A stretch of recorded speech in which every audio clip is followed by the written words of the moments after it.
Wednesday, November 5th. Today on Your Morning Atlantic, Nova Scotia MP Chris D'Entremont has crossed the floor to join the federal Liberals, leaving the Conservatives short one seat. Your top news headlines just ahead. And controlling menopause symptoms through food. Registered dietitian Jen Salib Huber will join us to share tips on how the kitchen may be the great starting point when it comes to managing this phase of life. Plus, a mystical experience. Crystal will visit the Halifax spot, recently voted North America's best new restaurant. That's in our third hour. All that and so much more just ahead on the Wednesday edition of Your Morning Atlantic.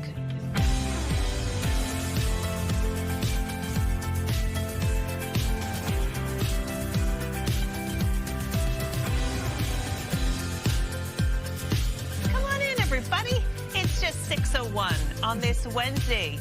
November 5th, you made it halfway through the week, halfway through the first week of November, in fact. So I'll tell you, and I'm not the only one who feels this way, ever since November hit, there's been a real change in the temperature. It's way colder. Yeah, not 100%. Loving it. We know it's the sign of the times. November leads into December, holiday season, it gets colder, but And are you with me on this? I have far too many coats. Same. And yet I don't have the right one for right now. Exactly.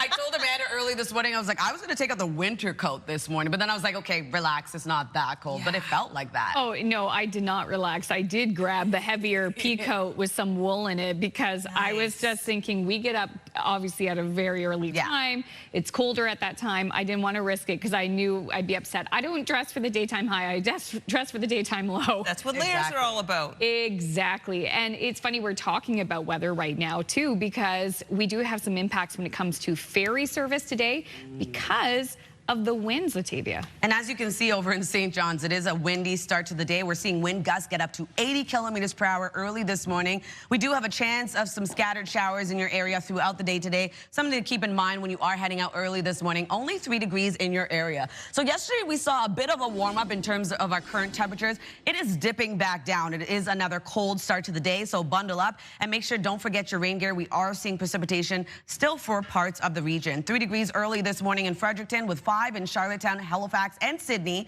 0 over in Labrador City. We do still have a wind warning in effect for parts of Cape Breton Island, still expecting wind gusts of up to 90 kilometers per hour. A wind warning in effect as well, wind gusts between 80 to 100 kilometers per hour. The snowfall warning just ended this morning. And we do also have a coastal flooding statement in effect. The rainfall warning has ended. Over to Labrador, we are seeing a coastal flooding statement as well. Something to keep in mind, we are expecting some higher waves as well as some storm surges expected. Over to our satellite radar, you can still see that precipitation tracking across parts of Cape Breton Island. Seeing mixed precipitation for Newfoundland. We will be seeing more precipitation heading our way into tonight. As of this morning, still a breezy day ahead. Keep that in mind when you are heading out. 63 kilometers per hour right now in Grand Etang, 59 into North Cape with 39 in Lunenburg, 41 in Yarmouth. Wind gusts getting up to 78 kilometers per hour this morning in Grand Etang, 70 into North Cape, 57 in Yarmouth with 50 into Greenwood. We'll have a look at your long-range forecast just ahead, but first a look at your local news headlines with Amanda. Thank you, Latavia. And that is where we began. The weather also impacting flights in and out of Newfoundland today. On the water, more ferry crossings are canceled today due to the high winds. Marine Atlantic has canceled crossings today between North Sydney and Port aux Basques. Tomorrow's 6:30 a.m. crossing has also been canceled, and Marine Atlantic is warning more crossings on Thursday and Friday could also be impacted. Northumberland Ferries says all crossings between Prince Edward Island and Nova Scotia are canceled due to windy weather.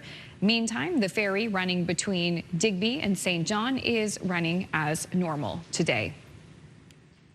And though the wet and windy weather is impacting services, the Cape Breton Regional Municipality says big picture, this rain is welcome. We've been experiencing drought conditions that we've never seen, and having rain like this is a very good help to it, but it's not everything, and it takes a lot. And I mean, you know, several days of rain like this, or over the course of a month, many days of rain to kind of mitigate some of the damage that's been done from the drought. In Sydney on Tuesday, water buildup on the roads and hydroplaning conditions on the highway made travel a bit treacherous. Emergency crews responded to a crash as well on Highway 125 near the Sydney River exit shortly after 12 noon. Students, teachers, and parents in Fredericton and Moncton are hoping for a smoother start to the school day this morning. This after a busy Tuesday morning. 5 schools in Fredericton and 1 in Moncton were closed due to unspecified threats.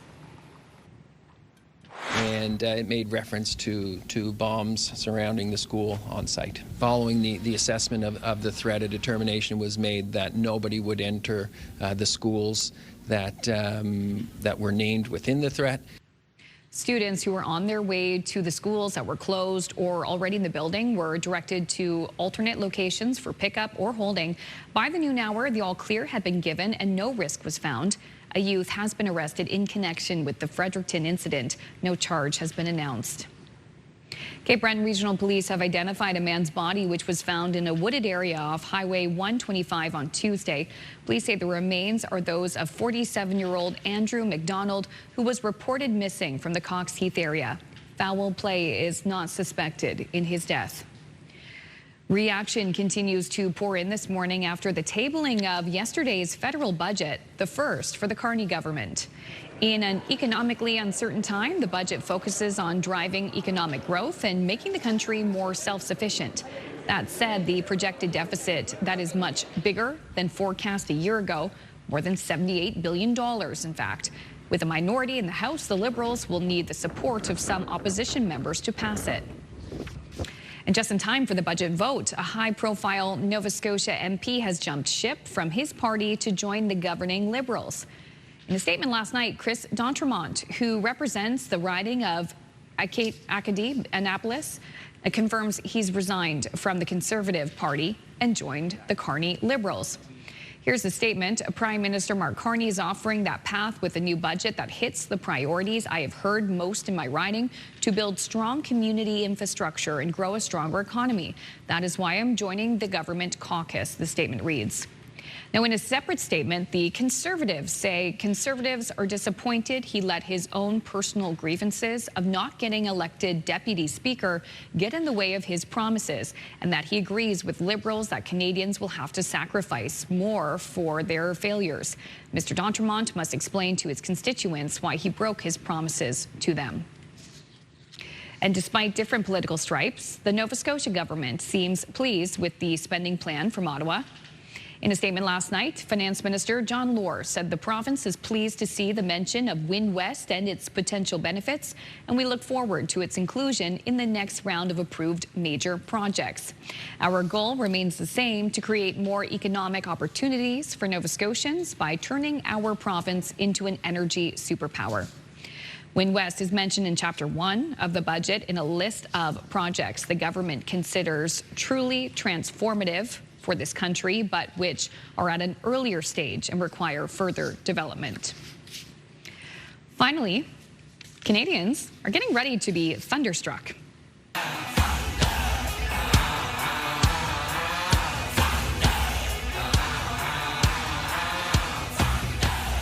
Do they even need an introduction? Hard rock legends AC/DC are stopping in the Great White North as part of their 2026 Power Up Tour.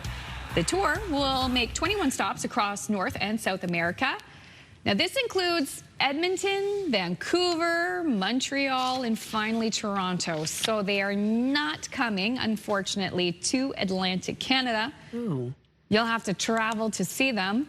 But if you're a big fan of AC/DC, oh, get out there and see them, because this might be their last big tour. Right, exactly. I mean, you can drive or fly or take the train to Montreal or Toronto easily. So, wow, legendary. Yeah. Oh my goodness. I know. They're coming. I bet they'd be fun to see live. Oh, yeah, I'm sure. Yeah. It'd be a real proper, like, stadium rock show. Yeah, it really would. Yeah. Wow. And a lot of people extra tired this morning, too, because they stayed up late to watch Sarah McLachlan. She's been performing around the region. Yes. Just in Halifax last night and was in Moncton earlier. So we'll show you some of that a little later. Beautiful. Cool. Yeah. All right. Did you know it's Polar Bear Week? Oh, it truly is. I did not know. Yeah, it's a time of awareness. The annual event launched by Polar Bears International is meant to shine a spotlight and raise awareness of the bears. Experts say the polar bears gather on the shores of Hudson Bay in the fall to hunt seals, and climate change is posing challenges, and more needs to be done to protect them. They do need the cold and ice. Absolutely. Anyway, we're taking a moment, just take a look at the beautiful creatures they are, big and strong and powerful. Big boys. And endangered. Sure. And endangered. Yeah. All right, we're going to take our first break on this Wednesday morning. There's so much coming over the next 3 hours. So still ahead, we'll have your first look at your national and international news headlines. And right out of the break, Latavia will have more details on the wet and windy weather and all those warnings as we take a live look at a dark Antigua niche this morning. Please stay with us.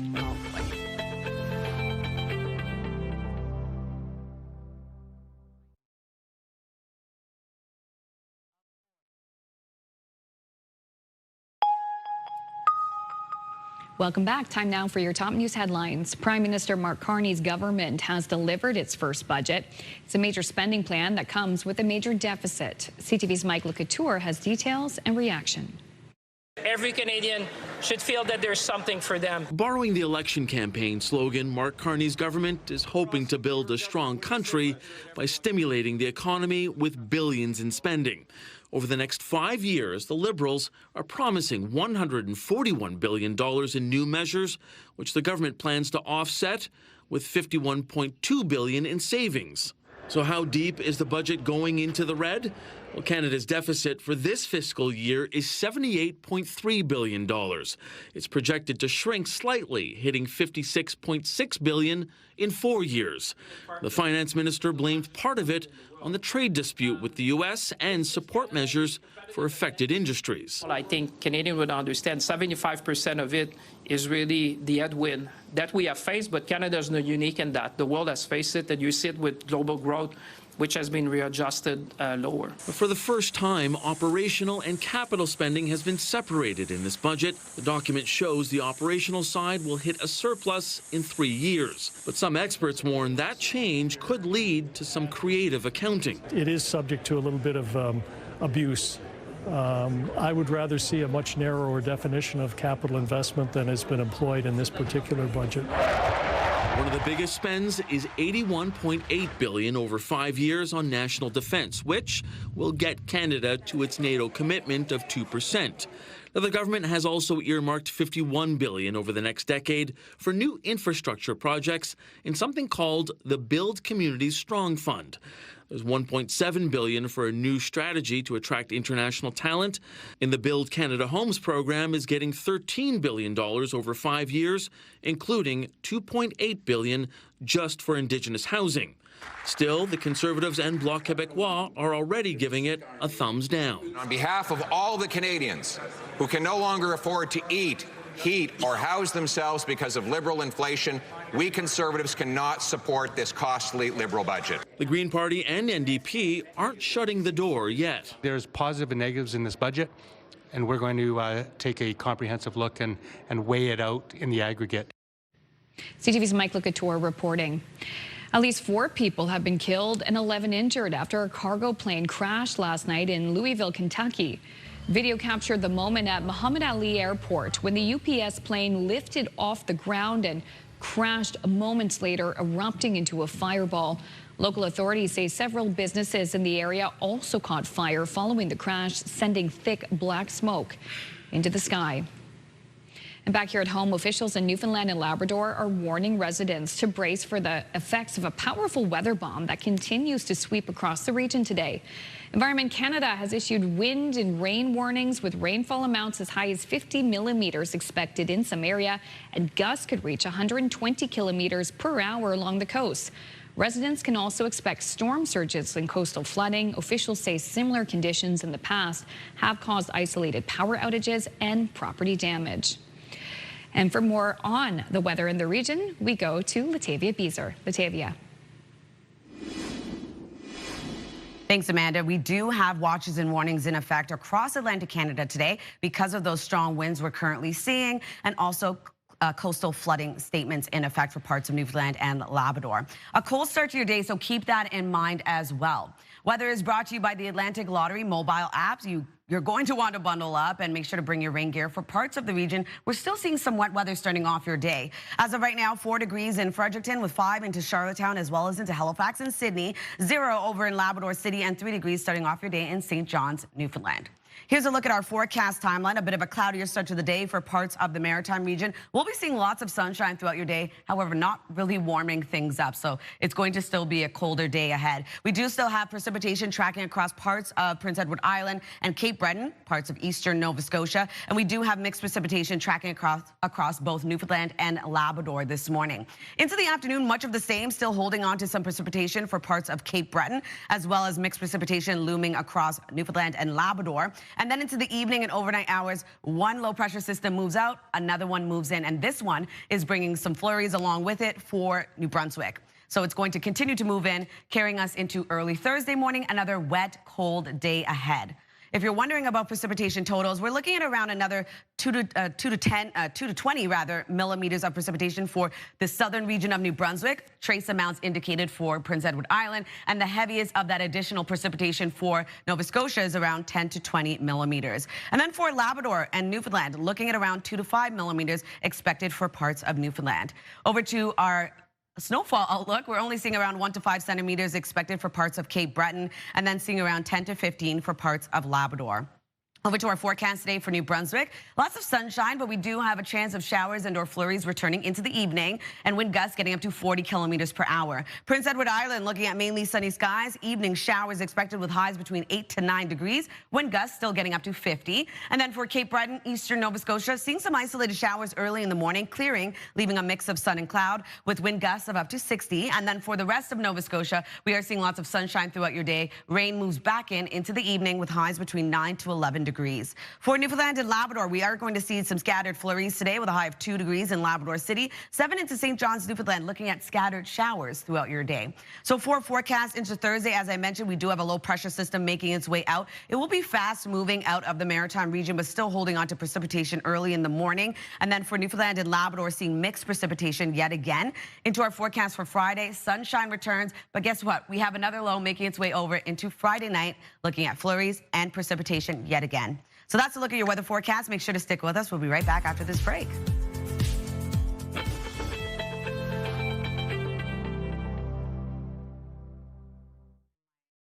Move Mornings with Aaron and Peter. Weekday mornings on Move 100. The most fun in the morning.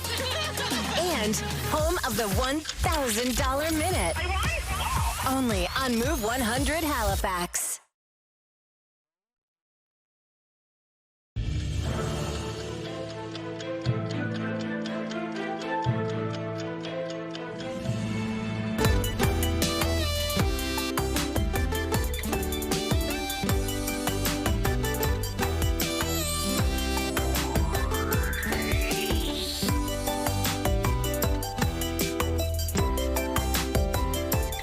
It's 6:23. Welcome back. It's time now to check in with our friends at TSN Sports Center for today's must-see moment.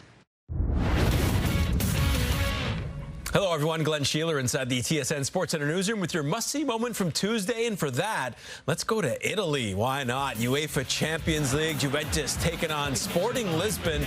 The cross comes in for Dusan Vlahovic, but he gets his head on it. But what a save by Rui Silva. Great reaction to get his hand on that to prevent the goal. Vlahovic would later score in the game to get his revenge, but the goalkeeper had him here to earn your must-see moment from Tuesday. Tonight on TSN, it's an NBA doubleheader. T-Wolves taking on the Knicks, followed by the Spurs and Lakers. It all begins with NBA Countdown. That's at 7 Eastern. That's all from the Sports Center newsroom. Have a great day.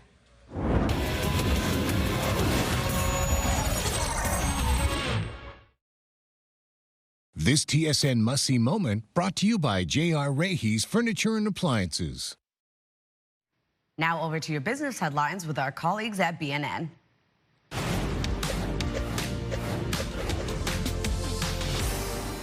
Shopify reported big gains in revenue and profit for its third quarter.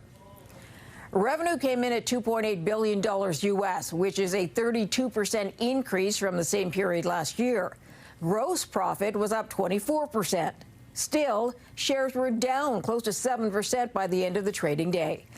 Shopify, of course, is a massive e-commerce company run out of Ottawa. Here are the closing numbers for the day.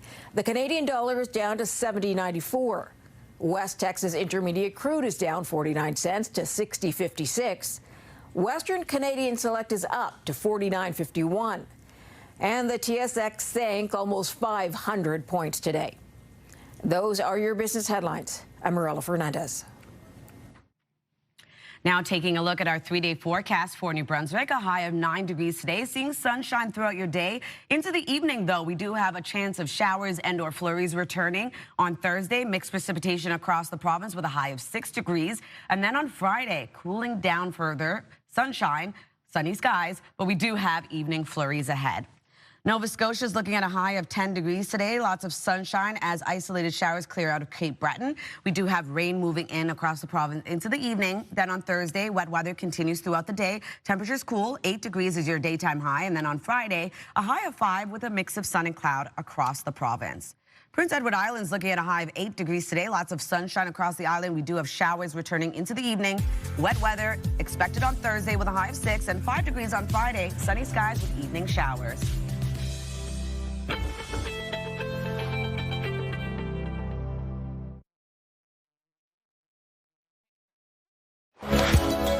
Coming up in this half hour, the Move Morning Chat. Today we're asking about the one song to rule them all. Choose carefully. That's just ahead on Your Morning Atlantic.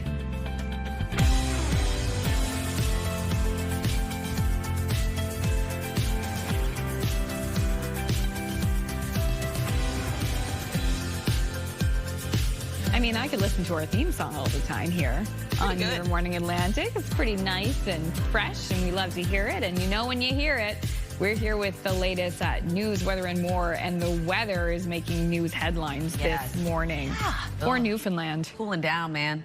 Yeah, and it's on top down. of, yes, warnings in effect, as well as coastal flooding warnings in effect as well. Wow. For My heavens. Yeah. Absolutely. This week, when it comes to weather, it's keeping us on our toes. It really is. It's definitely a reminder that winter is coming sooner than we think, really. Absolutely. And it was kind of like I mentioned yesterday, you know, we were in that drought. Now we're seeing low pressure systems move in every few days, which is interesting to see this turn of events, right? We need the rain. We do. Yeah. So, okay, that's exactly what we're expecting for parts of the region, not in White Point, as you can see. A beautiful sunrise starting off your day. But don't let the sunshine fool you today, because it is going to be quite cold across the region. Still some above seasonal daytime highs headed our way, but for the most part, becoming seasonal and then dropping, becoming below seasonal into tomorrow's forecast. But we're focusing in on today. As I mentioned, bundle up. 4 degrees heading outdoors in Fredericton this morning, 5 in Charlottetown, as well as into Halifax and Sydney, 7 in Yarmouth, 0 over in Labrador City with 2 degrees in Happy Valley Goose Bay, 3 into St. John's, Newfoundland. Still holding on to a wind warning today for parts of Cape Breton Island, as well as a wind warning in effect for parts of Newfoundland. This is for this morning and will end into the afternoon. Coastal flooding warning in effect for parts of Labrador. And we are also seeing a coastal flooding warning in effect for parts of Labrador. I meant Newfoundland earlier. And a special weather statement in effect for Labrador as well. So that system we impacted yesterday, it is starting to move out of the region, still bringing some wet weather early this morning for parts of Cape Breton Island, seeing mixed precipitation for both Newfoundland and Labrador. That will clear out. We will be seeing some more mixed weather headed our way, though. And for the wind, it's still quite a windy start to the day. Keep that in mind when you are heading out as well. 35 kilometers per hour in Lunenburg, 44 in Grand Etang with 37 into Sydney, 61 over in North Cape. Wind gusts getting up to 76 kilometers per hour in North Cape, 56 in Canso, 70 in Grand Etang with 46 in Lunenburg. I'll have another look at your long-range forecast just ahead, but first a look at your local news headlines with Amanda. Thank you, Latavia. And because of the weather, more ferry crossings are canceled today. Marine Atlantic has canceled crossings between North Sydney and Port aux Basques. Tomorrow's 6:30 a.m. crossing has also been canceled. And Marine Atlantic warns more crossings on Thursday and Friday could also be impacted. Northumberland Ferries says all morning crossings between PEI and Nova Scotia are canceled due to the windy weather. Meantime, the MV Fundy Rose between Digby and St. John, it is running as usual. The weather also impacting flights in and out of Newfoundland. Officials in that province are warning residents to brace for the effects of a powerful weather bomb that continues to sweep across the region today. Environment Canada has issued wind and rain warnings with rainfall amounts as high as 50 millimeters expected in some area, and gusts could reach 120 kilometers per hour along the coast. Residents can also expect storm surges and coastal flooding. Officials say similar conditions in the past have caused isolated power outages and property damage. Latavia will have more details on the wet and windy conditions coming up in her next full look at the forecast. And though the wet and windy weather is impacting services in Cape Breton, the municipality says the rain overall is welcome. We've been experiencing drought conditions that we've never seen, and having rain like this is a very good help to it, but it's not everything, and it takes a lot. And I mean, several days of rain like this, or over the course of a month, many days of rain to kind of mitigate some of the damage that's been done from the drought. In Sydney yesterday, water buildup on the roads and hydroplaning conditions on the highway made travel a bit treacherous. Emergency crews also responded to a crash on Highway 125 near the Sydney River exit shortly after 12 noon. To other news of the morning, a sergeant with 37 years of service with the St. John Police Force has been charged with sexual assault and breaching public trust. The force says it got a public complaint about the matter on February 20th, and the case was referred to the Serious Incident Response Team. The sergeant is scheduled to appear in court next week. His name was not included with the press release. Students, teachers, and parents in Fredericton and Moncton are hoping for a smoother start to the school day this morning. On Tuesday morning, 5 schools in Fredericton and 1 in Moncton were closed due to unspecified threats. And it made reference to bombs surrounding the school on site. Following the assessment of the threat, a determination was made that nobody would enter the schools that were named within the threat. Students who were on their way to the schools that were closed or already in the building were directed to other locations for pickup or holding. By the noon hour, the all clear had been given and no risk was found. A youth has been arrested in connection with the Fredericton incident. No charge has been announced. Just in time for the federal budget vote, a high-profile Nova Scotia MP has jumped ship from his party to join the governing Liberals. In a statement last night, Chris D'Entremont, who represents the riding of Acadie-Annapolis, confirms he's resigned from the Conservative Party and joined the Carney Liberals. Prime Minister, this is the quote, Prime Minister Mark Carney is offering that path with a new budget that hits the priorities I have heard most in my riding to build strong community infrastructure and grow a stronger economy. That is why I'm joining the government caucus, the statement reads. Now, in a separate statement, the Conservatives say Conservatives are disappointed he let his own personal grievances of not getting elected Deputy Speaker get in the way of his promises, and that he agrees with Liberals that Canadians will have to sacrifice more for their failures. Mr. D'Entremont must explain to his constituents why he broke his promises to them. Finally, it was a warm welcome home last night for Sarah McLaughlin.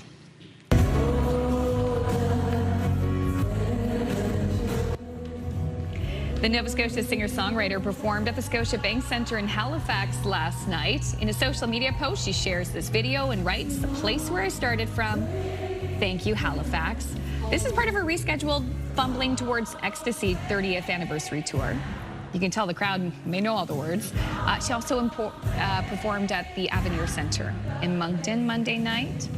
The 3-time Grammy Award winner told the crowd she was recovering from another bout of laryngitis, but audience members say, I mean, she sounded incredible. Sounds pretty good to me. Oh, yeah. What a fun night. I had no idea she was from here. I was just asking Crystal. I'm like, she's from here? Oh, yeah, she is. She went to QE High School back when that was still around.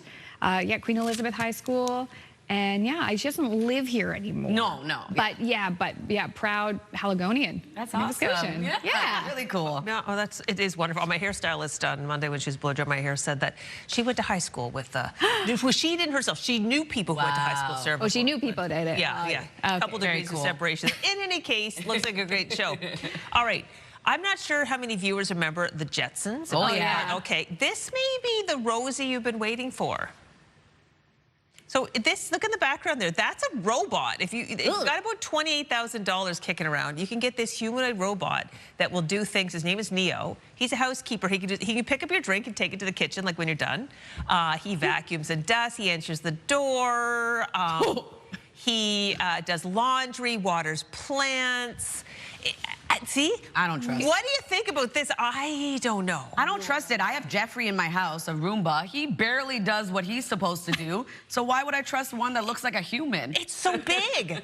Might take over my household. Yeah. It's like, I don't know. Okay, the one that got me is answering the door. Like, can you imagine you're doing a delivery, or you're just door knocking, or you're a guest, and you knock on the door and that answers. I would be like, wrong house, sorry. Well, you think it was somebody in a costume, I guess, if you had watched this segment on our show.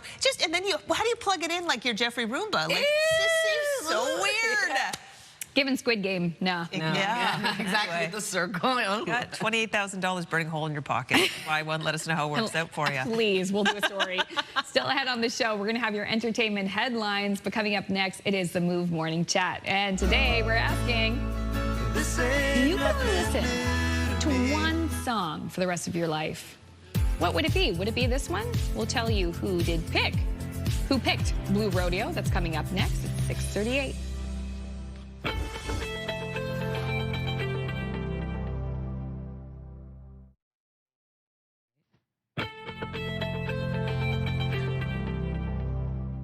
Welcome back. The time now is 6:41. We're taking a live look at Halifax, the Emera Oval. Soon we'll be seeing it covered with snow and ice for skating. So keep that in mind when heading out today. We're not seeing that though, but we are going to see cooler temperatures starting off your day. So that's what I'm saying, plan for, because you're going to want to layer up before heading out.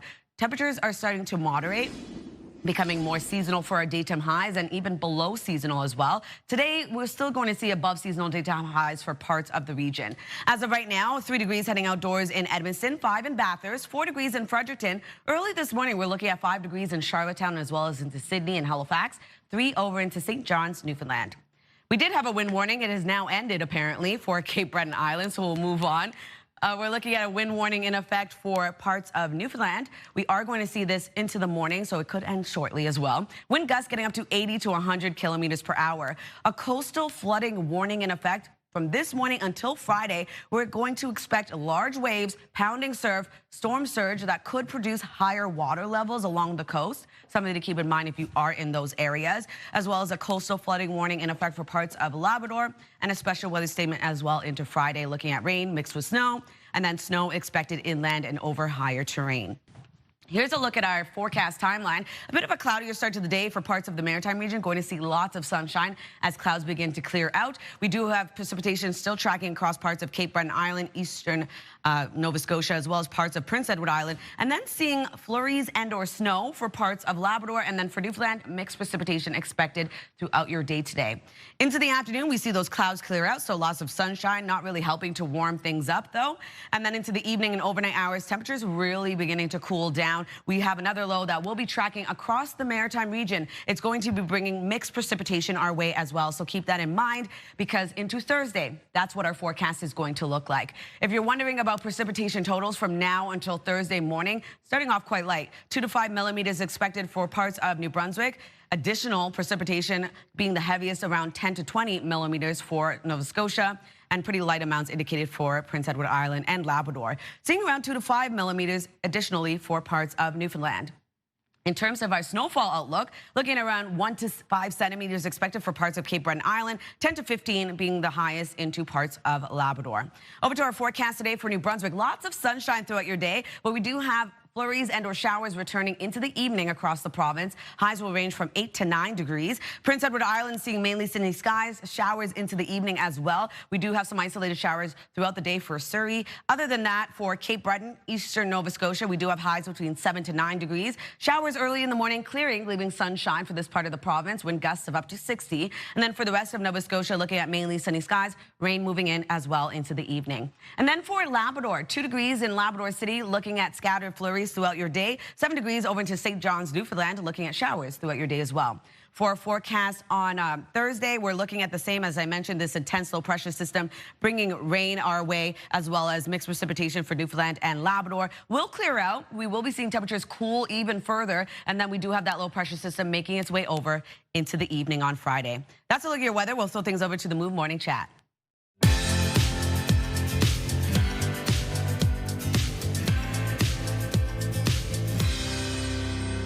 You know that song. It means the Move Morning Chat with our friends Aaron and Peter in radio. And that brings us to today's topic. We're actually talking about what song, if you could listen to it forever, what would it be and why? And as always, there's got to be a story behind this, Aaron and Peter. You know there's a story. Well, my song choice actually comes from a band that I am so excited to see again this weekend in Halifax. Blue Rodeo is going to be playing at the Scotiabank Centre in Halifax on Saturday for their 40th anniversary tour. Now, I grew up in a Blue Rodeo household. My parents just listened to Blue Rodeo constantly. My siblings, I have 3 of them. We all love Blue Rodeo. I see them any opportunity I can get. Hasn't hit me yet. I would listen to that song on repeat until I'm gone. Nice. I cannot get enough of it. It is so iconic, such an iconic Canadian band. And if you're going to be there on Saturday, just a quick shout out to Adam Baldwin, who's going to be opening for Blue Rodeo. Adam Baldwin from Nova Scotia. He's incredible. He's like a poet.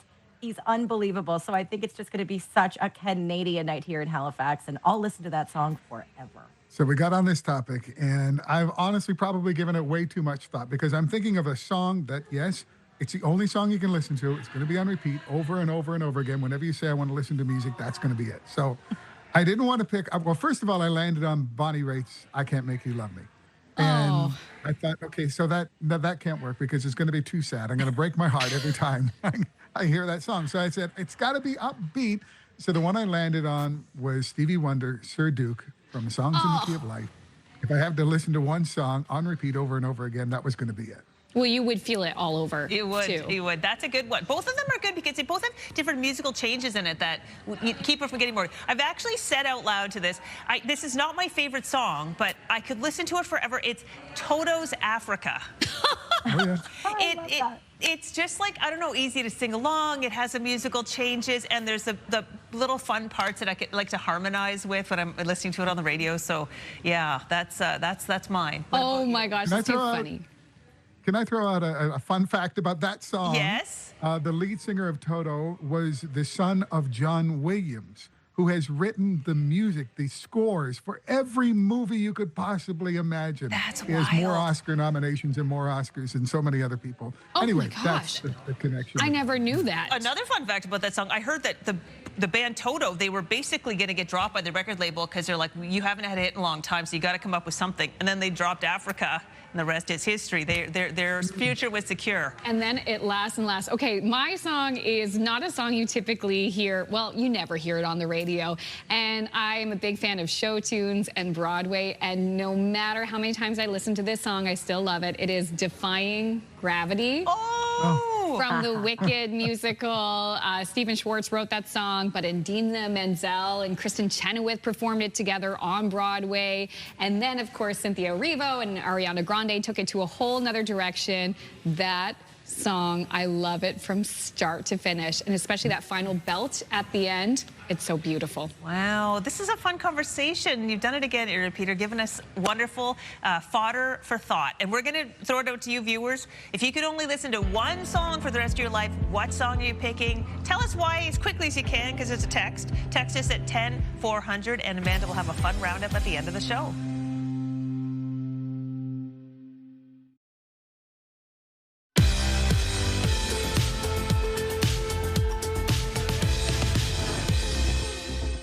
Time now for entertainment, and for that, we turn our attention over to Hollywood. Jonathan Bailey is People Magazine's sexiest man alive. The British actor's big breakout role for American audiences was in the Netflix period drama Bridgerton. He also appeared in this summer's Jurassic World Rebirth and will reprise his role in Wicked for Good later this month.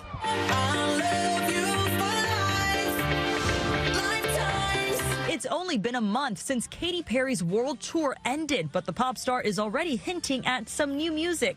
The woman's world singer posting a cryptic photo to social media of her face with bruises and scratches all over it, seemingly a reference to her upcoming single. No word on a release date. Someone in this room knows more than they're telling us.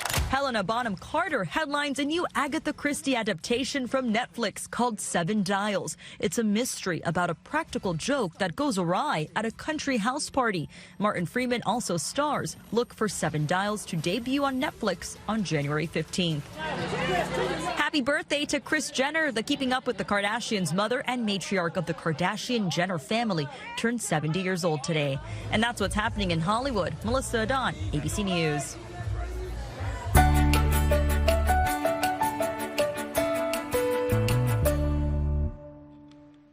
Sometimes we get caught up in the seriousness of life, so we forget to smile. So one Canadian artist decided to help. The BC woman asked strangers to tell her what makes them smile before bringing their answers to life with her paintbrush. CTV's Adam Sawatsky reports.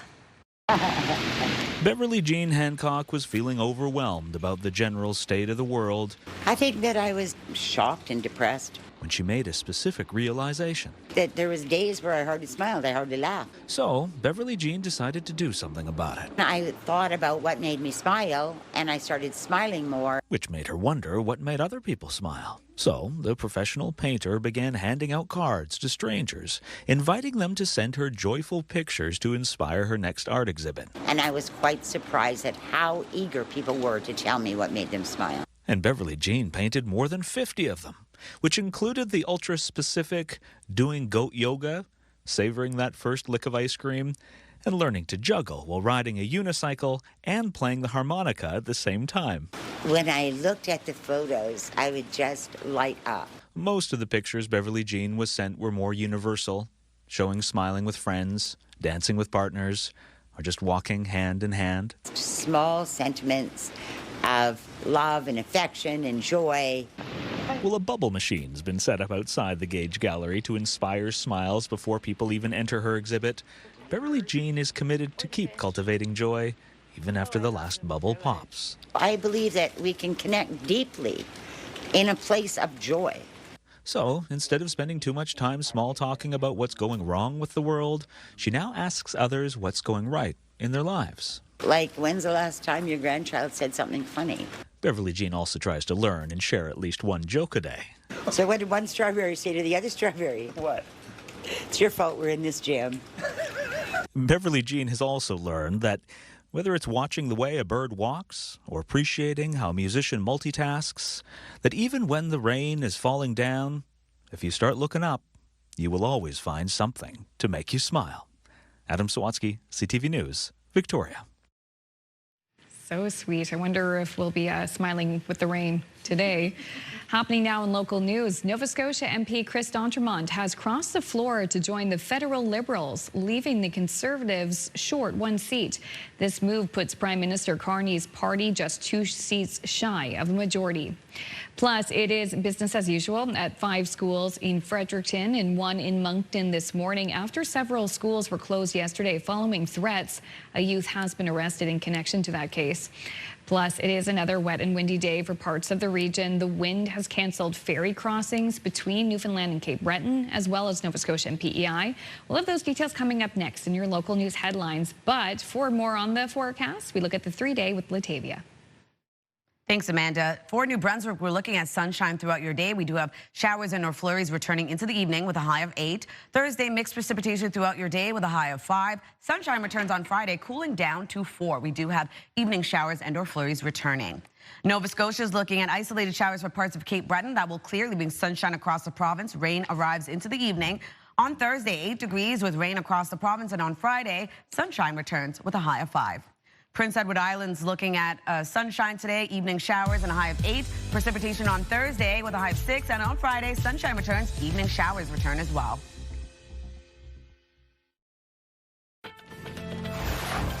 It's Wednesday, November 5th. Today on Your Morning Atlantic, wet and windy weather conditions. We'll have a look at the forecast and the impact this is having on travel around our region just ahead.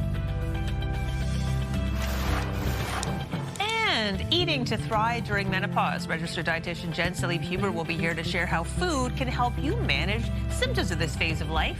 That's a little later this half hour on Your Morning Atlantic.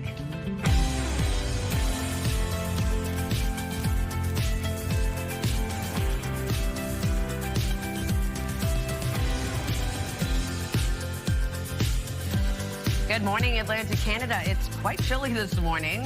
In and out there. Yeah. not loving it. Well, thank you so much for joining us. Time now is 7:01. We're glad that you're here with us. Oh my goodness. I wonder if you've taken any steps to have some comfort because of the cold, wet weather. I know I was lighting candles inside my house yesterday just to feel warm and cozy, especially now that it's getting darker earlier. That's the hygge. That's the Scandinavian hygge. influence. I love that idea. For me, it is very hard to, now that it's dark, early. I think 6 o'clock last night, I was like, gotta go to bed. Yeah, the worst part is for me, my kids. They did this last time when we were entering into summer and it was brighter outside. They switched their time for bedtime. They're doing that again. And we're putting them to bed later and they're still like, no. They don't want to go to bed. No. I'm like, what is happening? Oh my goodness. I guess because of the time difference, but even we're trying to put them to bed the same time we did before. No. Riots. Yeah. Oh my gosh. Little kids. And they'll be 2 in March. Wild. They'll be 2. Oh, Which is how they are. Wild. Strong-willed. Yeah, That definitely. spirited nature's going to pay off later down the line. Yeah, I'm but like, right I don't now, know where they get it from. It wasn't me. It must have been my husband. You're like, I just love the sleep. Come on, sleep is the best. We were, when trick-or-treaters came to our house this weekend, they had kids the age of your kids. And my husband was like, oh, our kids are kind of aged out of trick-or-treating. Here's some candy. And they're like, you made it. You did it. You got through, like having little legends. Like, oh, yeah. We did. It was hard, but we did. Yeah. Hanging on. You guys did it. I think You'll do it. It's just, yeah, take it day by day, girl. Day by day. TVs help. Yes, definitely. And screens. And you know what? Speaking of taking it day by day, we have to take it day by day in terms of the weather. Indeed. Because we are seeing changes in our forecast. Here's a live look at Moncton. You can see the roads are wet early this morning. We had a bit of precipitation starting to move out. You can see that sunshine as well. But it is a cool start to the day, only 2 degrees in your area. So you will want to layer up before heading outdoors. Temperatures slowly coming down even for our daytime highs. And we're still seeing mixed precipitation for parts of the region. 5 degrees starting off your day in Charlottetown as well as Sydney and Halifax. 0 in Labrador City, 2 degrees over in Cartwright and St. Anthony with 4 into St. John's. A wind warning remains in effect for parts of Newfoundland. We do have a coastal flooding warning in effect and also seeing a coastal flooding warning in effect for parts of Labrador and a special weather statement. Here's a look at our satellite and radar. We did still see early morning showers for parts of Cape Breton Island, around a 30% chance of it happening, and also going to see mixed precipitation continue to move across Newfoundland and Labrador today. But we will be seeing sunshine return in our forecast as well. Breezy wind for the maritime region out of the northwest this morning. As of right now, 61 kilometers per hour in North Cape, 41 in Canso, 44 in Grand Etang, 28 in Halifax, and 35 in Lunenburg. Wind gusts getting up to 76 kilometers per hour in North Cape, 70 in Grand Etang, with 56 in Canso, 44 in Halifax. We'll have another look at your forecast just ahead, but first a look at your local news headlines with Amanda. Thanks, Latavia. And that's where we begin. More ferry crossings canceled today due to the weather. Marine Atlantic has canceled crossings between North Sydney and Port aux Basques. Tomorrow's 6:30 a.m. crossing has also been canceled, and Marine Atlantic is warning more crossings on Thursday and Friday could also be impacted. Meantime, Northumberland Ferry says all morning crossings between Prince Edward Island and Nova Scotia are canceled due to the windy weather. Meantime, the MV Fundy Rose between Digby and St. John is running as usual. The weather also impacting flights in and out of Newfoundland. Officials in that province are warning people there to brace for the effects of a powerful weather bomb that continues to sweep across the region today. Environment Canada has issued wind and rain warnings with rainfall amounts as high as 50 millimeters expected in some areas, and gusts could reach 120 kilometers per hour along the coast. Residents can also expect storm surges and coastal flooding. Officials say similar conditions in the past have caused isolated power outages and property damage. And though this wet and windy weather is impacting a number of services in the region, the CBRM says the rain overall is welcome. We've been experiencing drought conditions that we've never seen, and having rain like this is a very good help to it, but it's not everything, and it takes a lot. And I mean, several days of rain like this, or over the course of a month, many days of rain to kind of mitigate some of the damage that's been done from the drought. In Sydney Tuesday, water buildup on the roads and hydroplaning conditions on the highway made travel a bit treacherous. Emergency crews also responded to a crash on Highway 125 near the Sydney River exit shortly after noon. In New Brunswick, students, teachers, and parents in Fredericton and Moncton are hoping for a smoother start to the school day this morning. Yesterday morning, 5 schools in Fredericton and 1 in Moncton were closed due to unspecified threats. And it made reference to bombs surrounding the school on site. Following the assessment of the threat, a determination was made that nobody would enter the schools that were named within the threat. Students who were on their way to the schools that were closed or already in the building were directed to other locations for pickup or holding. By the noon hour, the all clear had been given and no risk was found. A youth has been arrested in connection with the Fredericton incident.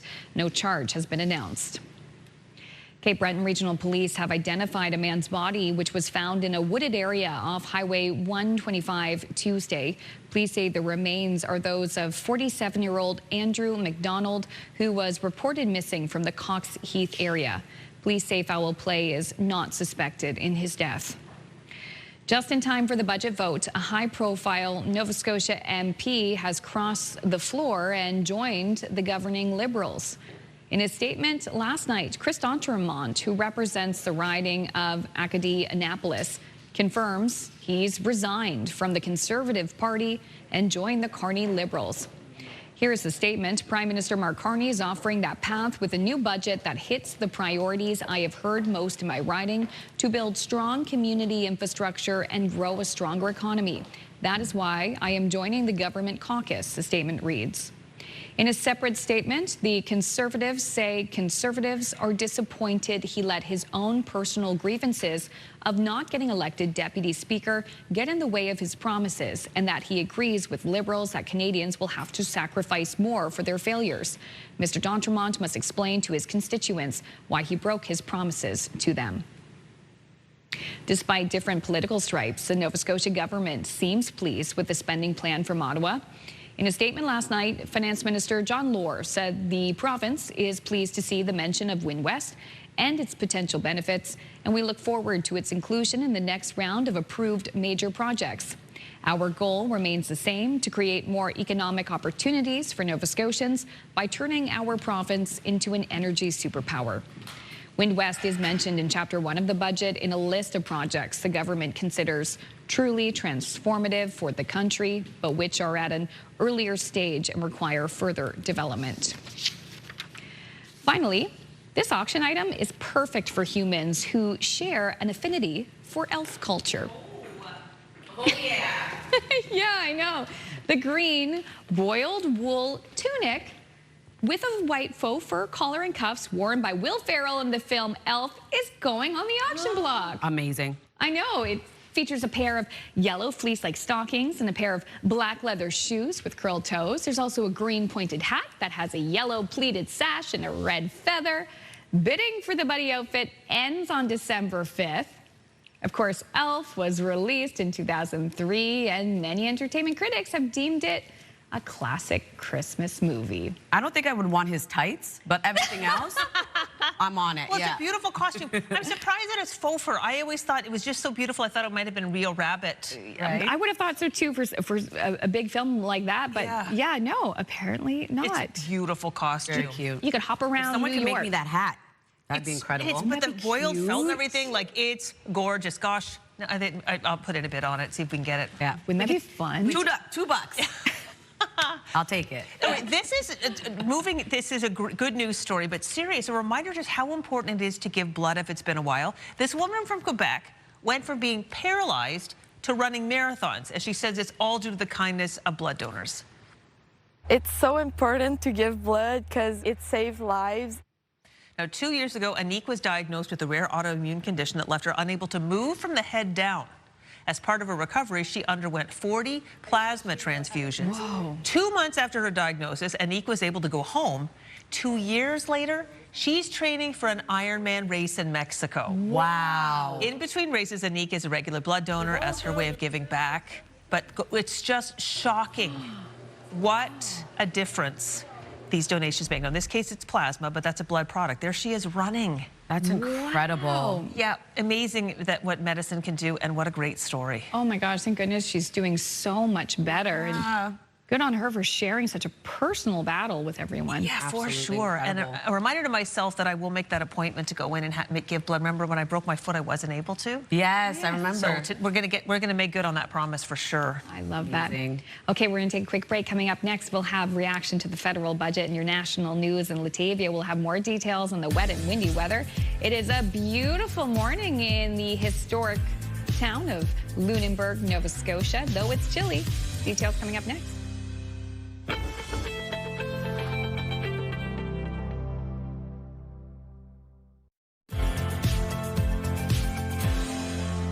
Beautiful sunny start to the day over in McAdam. Welcome back. The time now is 7:14. It is cold out there though this morning. Keep that in mind when you are heading out. You may want to layer up. 3 degrees in your area as of right now.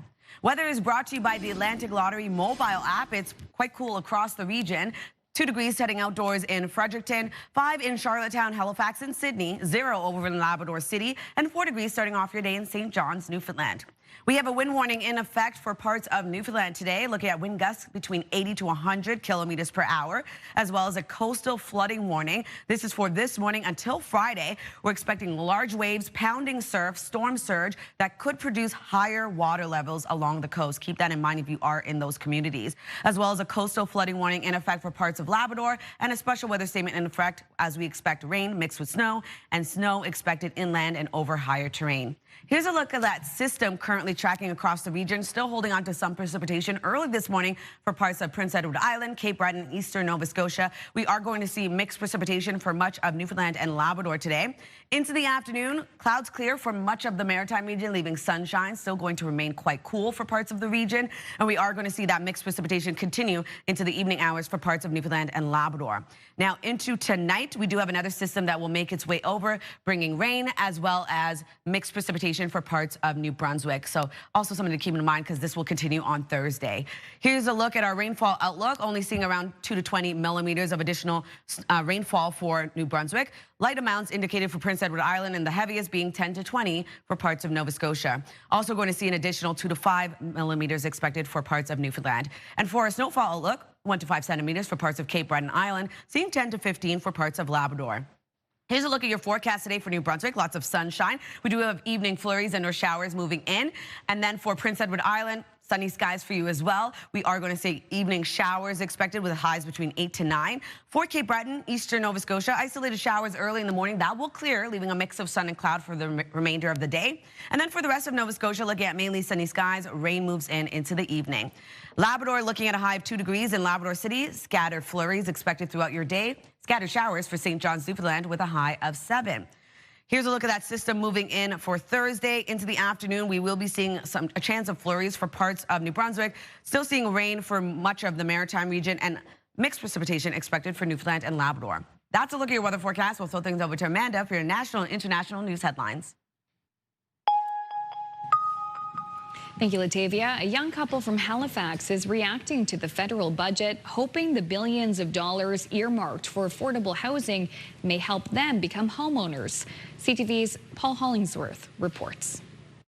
Liz and Miles Landry watched coverage of the federal budget looking for any good news surrounding affordable housing. I wanted to see good non-market solutions. Married for less than a year, the Landrys both work full-time and rent an apartment in Halifax. They say their shared dream is to own their own home. Liz Landry says budget details like $25 billion in funding for new home building projects, plus an additional $7 billion for the Build Canada Homes plan sound like positive steps, but she wants more details. Is it going to be in grants? Is it going to be in loans? What does repay look like on those loans? She's also disappointed over the lack of funding for seniors housing. As housing gets more unaffordable, they lack a place to downsize too. As a couple, they are trying to determine if this new budget moves them closer to one day owning a home. I don't know.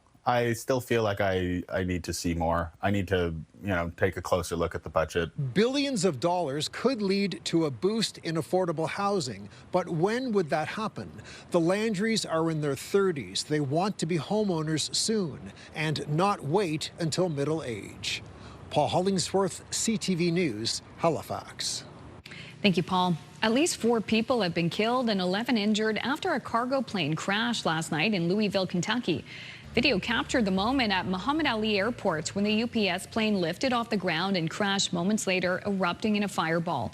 Local authorities say several businesses in the area also caught fire following the crash, sending thick black smoke into the sky. A quick break here on Your Morning Atlantic. Please stay with us. We'll be right back after this.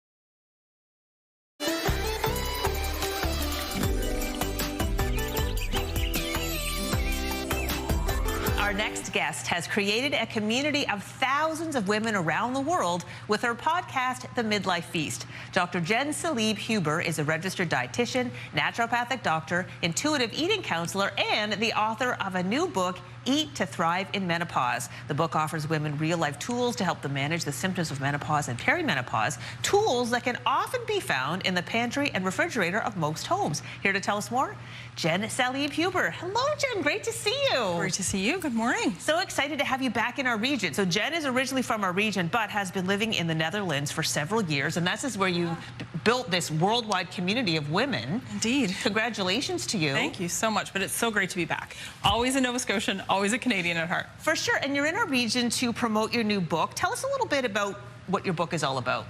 Well, Eat to Thrive During Menopause is the book that I needed 10 years ago. So as I share, and I've shared on the podcast, I went into perimenopause early and wasn't able to take hormone therapy, although I love it for other people and think it's a wonderful option. And so it really prompted me to look into the science of how food can help to ease our symptoms and make our life more comfortable, but more importantly, support our health as we're in this season of life. Yeah, and that's what's so great. I find this so empowering. Really, just how we eat can actually manage a lot of the common symptoms of menopause. Absolutely, and can certainly help alongside whatever else you're doing, right? Yeah, right. This isn't an either-or situation. Sure, it can be a great, add-on. I mean, we're looking at all the tools we can get at this stage of life. All right, let's begin with the first one. Well, the most common symptom of menopause that most people experience are vasomotor symptoms, and these would be hot flashes, night sweats, palpitations.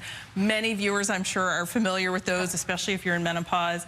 And one of the foods, the kitchen connections, as I call them, that can help to alleviate some of these symptoms are a group called phytoestrogens. And so these are plant-based, estrogen-like compounds that bind to our estrogen receptors and can help to alleviate those hot flashes, especially if we include them daily and regularly. So tofu, most people might recognize this, but also edamame. So these are the young soybeans that you might have had if you were having sushi, for example, at a restaurant. Those are delicious.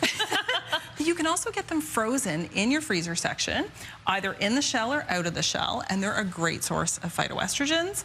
And flax seeds. Now, these are not ground, and you do need to grind them or to buy them ground if you want to get the phytoestrogens, but including foods like this most days can help to reduce hot flashes and night sweats. That's amazing. Yeah. Okay, great. Okay, these are beautiful foods. What are they going to do for us?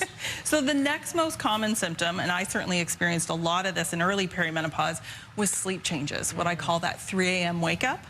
And so the key ingredients for sleep are carbohydrates, which I'll explain in a minute, protein, especially an amino acid called tryptophan, which some people associate with turkey, but we get in a lot of foods, including chicken and tofu, beans, and red lentils, and calcium. So when we eat this amino acid tryptophan and we have it alongside a carbohydrate, it helps it to get into our brain where it can be made into serotonin and melatonin, which can help us to fall asleep and stay asleep more easily.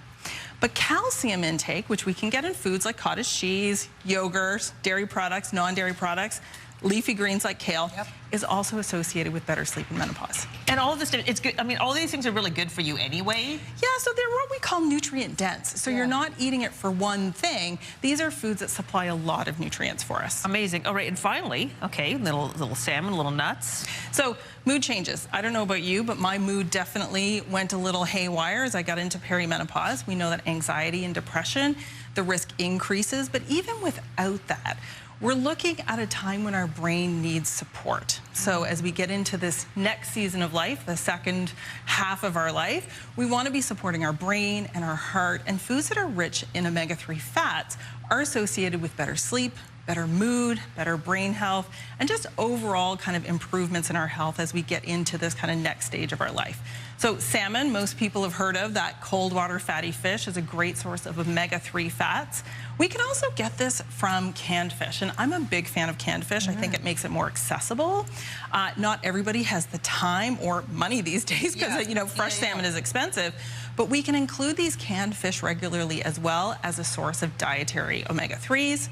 And then we have nuts and seeds. Walnuts, chia seeds, they provide the precursors that our body can make some of. Not quite as much as what's supplied in fish, but still a great source of these omega-3 fats. Yeah, and I love this. It's all very straightforward. It's all very, it's, quite, not necessarily easy, but simple. And you have so many recipes in here that incorporate these foods and others to just, you can look up your symptoms and find something that will help you out. Yeah, absolutely. And the thing about simple is that at this stage of life, this season of life, we're busy. We were talking about the sandwich generation earlier.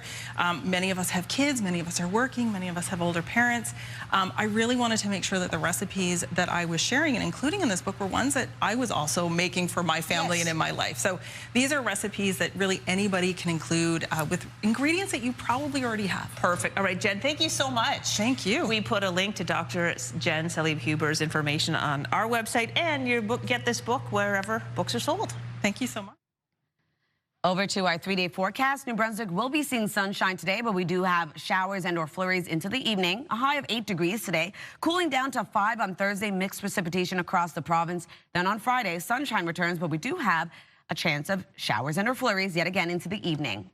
Nova Scotia will be seeing a bit of wet weather for Cape Breton Island early in the morning, clearing, leaving sunshine across the province. Rain moves back into the evening.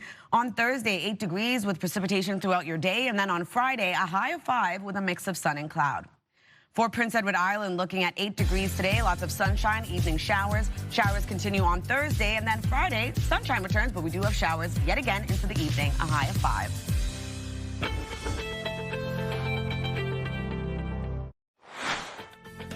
Just ahead, the 2025 Poppy campaign. We'll speak with a local chairperson about the campaign, where the funds go, and why it is still so important to honor veterans on November 11th.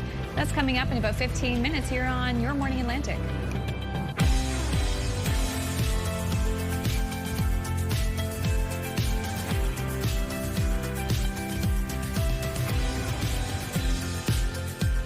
Hello. 7:32. Come on in and join us. We're halfway through the show already on this Wednesday, halfway through the week.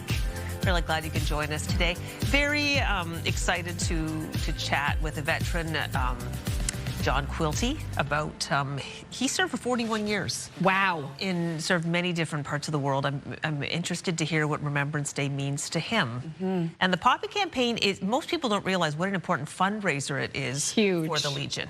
Absolutely. Millions of dollars are spread out to local legions across the country to help veterans and their families. It's a big deal. I'm looking forward to that conversation coming up in less than 15 minutes.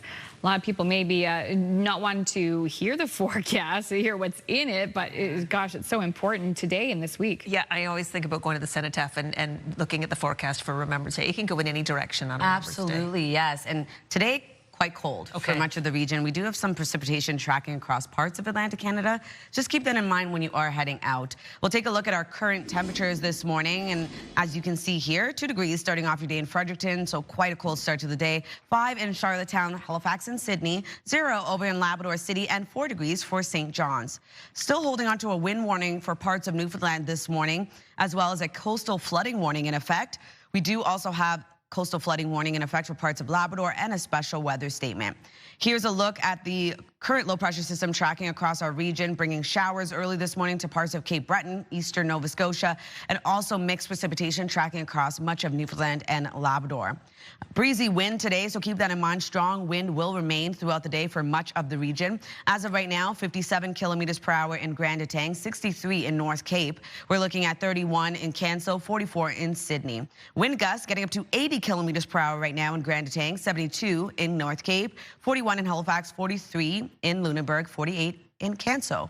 I'll have another look at your long-range forecast just ahead, but first a look at your local news headlines with Amanda. Thank you, Latavia. And we begin with the weather and its impacts. More ferry crossings are canceled today due to those wind gusts.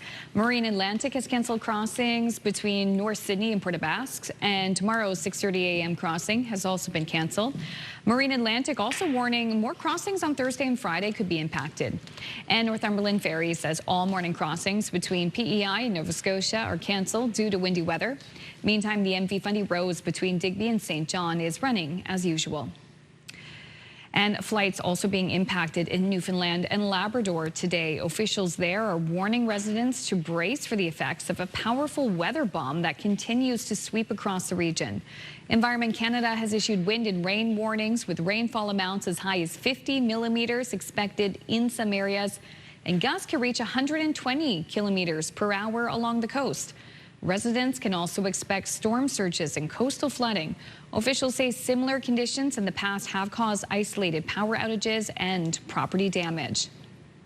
And though the wet and windy weather is impacting a number of services this morning, the CBRM says overall the rain is welcome.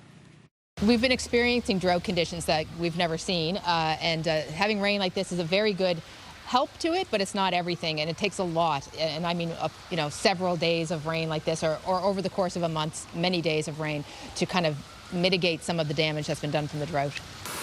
In Sydney on Tuesday, water buildup on the roads and hydroplaning conditions on the highway made travel a bit treacherous. Emergency crews responded to a crash on Highway 125 near the Sydney River exit shortly after the noon hour.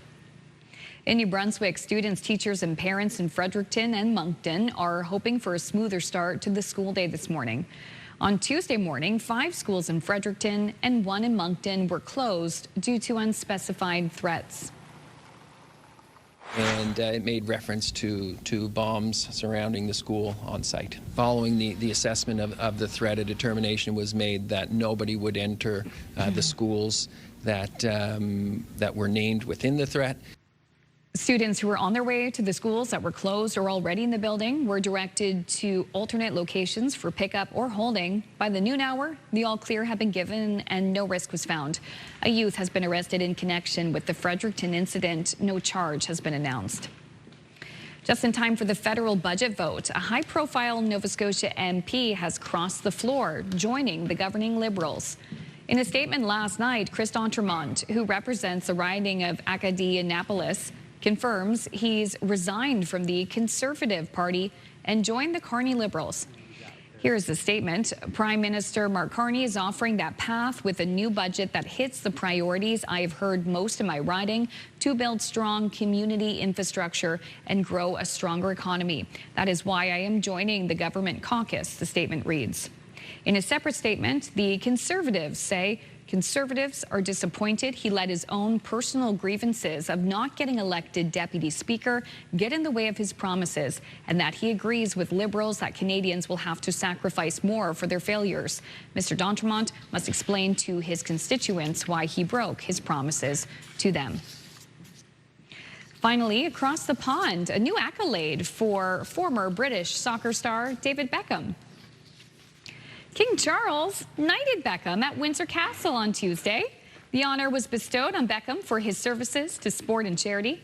The retired professional footballer described it as his proudest moment. Beckham, of course, retired from professional soccer back in 2013. There's Victoria there, too. In 2015, he launched a fund to support children at risk of dangers such as Ebola. The 7 Fund is named after the number on his Manchester United jersey. Beckham is also a UNICEF Goodwill Ambassador. It's wonderful that he's using his platform and popularity for good, for those causes. I know. So do we say Sir David Beckham now? Apparently. Yes, you would. Would either of you have any kind of British heritage that would allow you to be knighted? Or yeah. Yep. Well, maybe my husband. If it happens, let me know because I want to wear a really fancy hat. Oh, I'll let you know. My mom's British. There you go. Yeah, it will be Amanda. We'll get the hat. Yeah, exactly. She'll get the honor. Maybe one day. You could be a winner if you're a curling fan, we've got a contest for you. CTV's Your Morning Atlantic and Curling Canada are teaming up for the Shot Rock Sweepstakes. Canada's top curling teams are headed to Nova Scotia to decide who will represent Canada in 4-player curling at the 2026 Olympic Winter Games. The 2025 Montana's Canadian Curling Trials are happening from November 22nd to November 30th at Halifax's Scotiabank Centre. They're set to deliver a level of intensity only captured in curling every 4 years. So one winner will win 2 full event packages to the trials. To enter, hurry hard to our website, and you can find it by scanning that QR code. Good luck to you. I know you're a big curling fan. You'll have to fight off Amanda for the tickets. Yeah, basically. We'll probably just be buying them between my son, my husband, my in-law, all of them, my in-laws, everybody. Yes. All right, still ahead on this Wednesday. Stick around. We have a lot more to come. Latavia has more details on the wet and windy conditions. Also, we're looking at the Poppy campaign.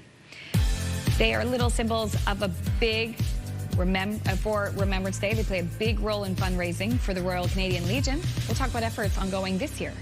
Up next.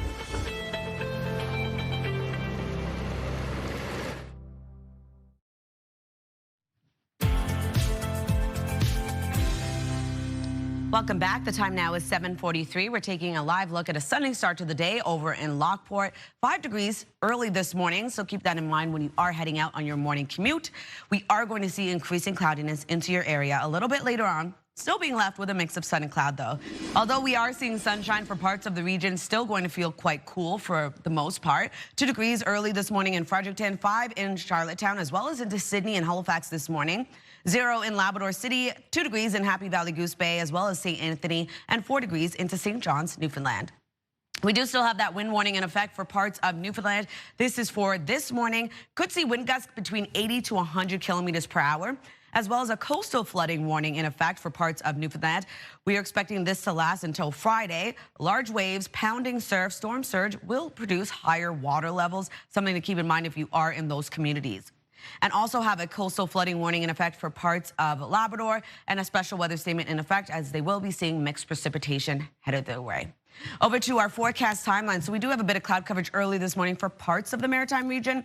That will clear, leaving lots of sunshine for much of the Maritimes. But we do have some showers early this morning for Cape Breton, eastern Nova Scotia, and parts of Prince Edward Island early this morning, as well as mixed precipitation for parts of Newfoundland and Labrador. Into the afternoon, much of the same, although we will be seeing those clouds clear.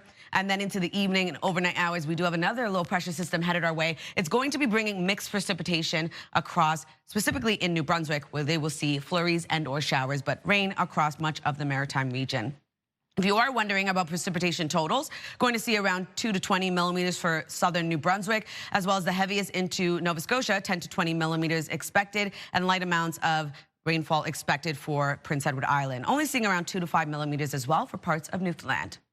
If you're wondering about our snowfall outlook, seeing a 1 to 5 centimeters for North Mountain and only seeing around 10 to 15 for parts of Labrador. For our forecast today, lots of sunshine across New Brunswick. We will be seeing daytime highs between 8 to 10 degrees, and into the evening, showers and or flurries move in.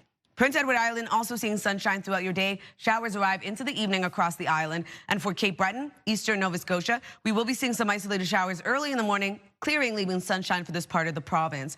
For the rest of Nova Scotia, looking at sunshine as well, we will be seeing rain move in into the evening. And for Labrador City, looking at a high of 2 degrees and scattered flurries expected throughout your day. Scattered showers for St. John's with a high of 7. That's a look at your weather. We'll throw things over to Crystal. Thank you, Latavia. It's 7:46. The Royal Canadian Legion's Poppy campaign is an important way to encourage Canadians to remember and reflect on what it truly means to serve our country.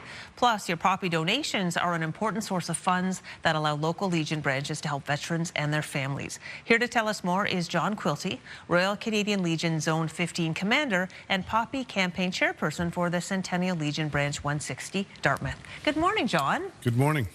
Now, you are a 41-year veteran who served in Europe, the Middle East, and Canada. What does Remembrance Day mean to you personally?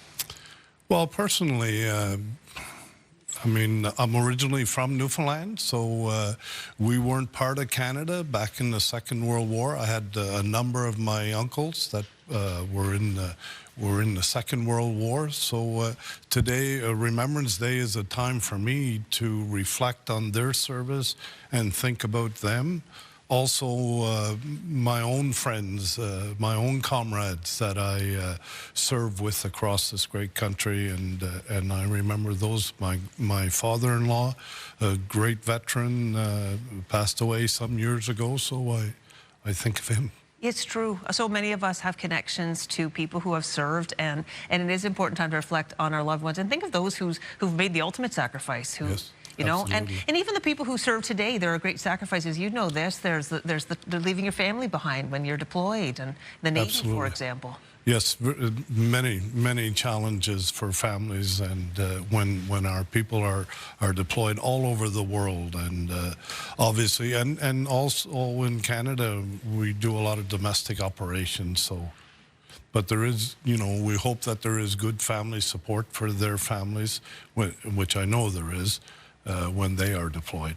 Yeah, so this is what we were talking about with the donations. When people make their donations to the Poppy campaign, I don't know if everybody realizes that they really do go to the Legion, which then gives that money to veterans and their families. How do you support veterans and their families?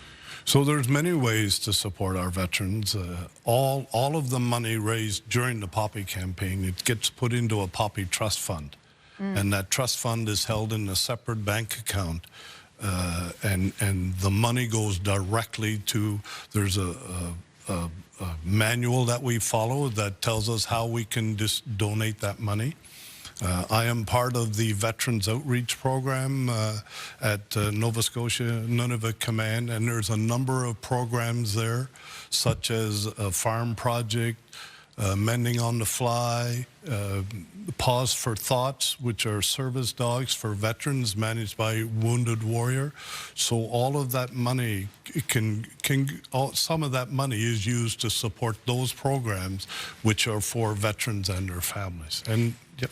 Well, how can we, as people during, you know, civilians, how can we support the Poppy campaign? And we can purchase our poppies, we can make donations. Yes. But there are now more than ever there are ways you can donate. I saw that you can even get poppies, or the Poppy store, the Legion Poppy store, is on Amazon now. Yes, absolutely. There are a number of ways you can donate towards the Poppy campaign, towards the Poppy Trust Fund. One of those is locally out in our businesses. We have volunteer Legion members, veterans out distributing poppies, and each one of them, or not all of them, but in some places we have tip-tap boxes, paid tribute. So if a lot of people don't walk around with cash today, so it's an opportunity for them to use their debit card or credit card to donate. And yes, absolutely, everything is available on Amazon, and if they wish to donate or pay for something on Amazon, that money, all the money we receive too from the tip-tap, goes directly back into our Poppy Trust Fund as well. Well, John, we really appreciate you coming in today. Thank you for your service as well. Well, thank you. It's my pleasure. And we have put the information on our website about the Poppy campaign so that you can donate and, of course, show up to the Cenotaph on Remembrance Day. Now we'll turn our attention over to Amanda. Thank you, Crystal, and thank you to all of our veterans for their service. Health and medical news now. A first clinical trial is underway looking into whether transplanting pig kidneys into people might really save lives. That is one of the topics in Your Health.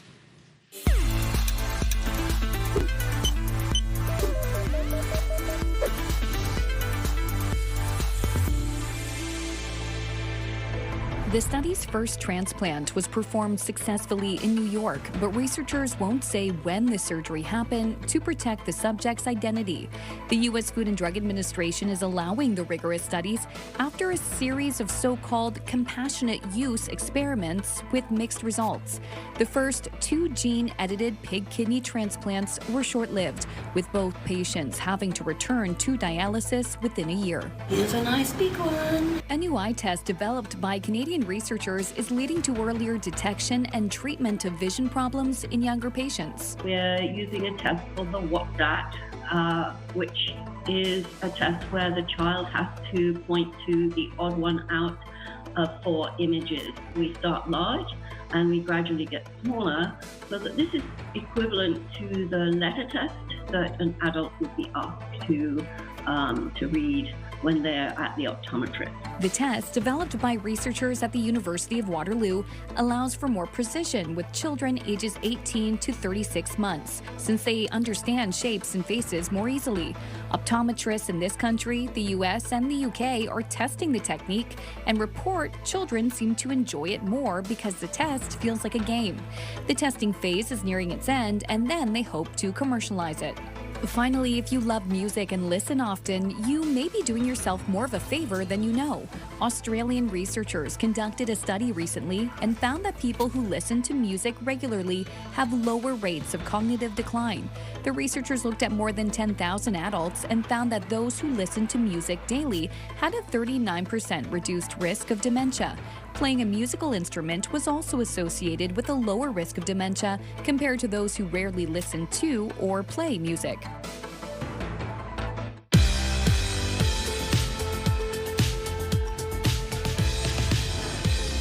And now we'd like to introduce you to the Maritimers who are marking milestones today. It's a 65th anniversary for Chesley and Patricia Parsons of Port Bickerton, Nova Scotia. Congratulations on 65 years, you two. Happy anniversary. And it is a 65th anniversary for Murray and Doris Pickram of Lakelands, Nova Scotia. Congrats, you two, on 65 years. Incredible. Happy anniversary. To see your milestone again or to find out how to submit one, visit our website by scanning the QR code on your screen. And a reminder, milestones must be received 2 weeks in advance. Milestones, brought to you by the Berkeley Retirement Residences. Love this stage of life.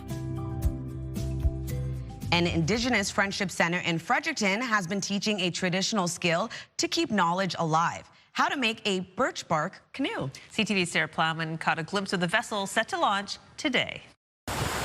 Rivers were once the highways, canoes the vehicles, built of birch bark, cedar, and ash trees. They call us the Wolustogawig.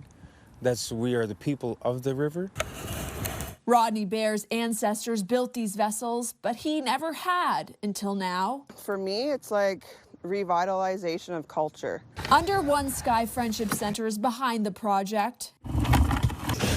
Recruited artist Shane Purley-Dutcher to lead. I don't call myself a master builder. I'm still learning myself, but like I said, I built 6 canoes, so I know enough about the process to get through to the final step. In May, they went to the forest to gather materials, climbing nearly 10 meters up a birch tree to shave off the bark for the base.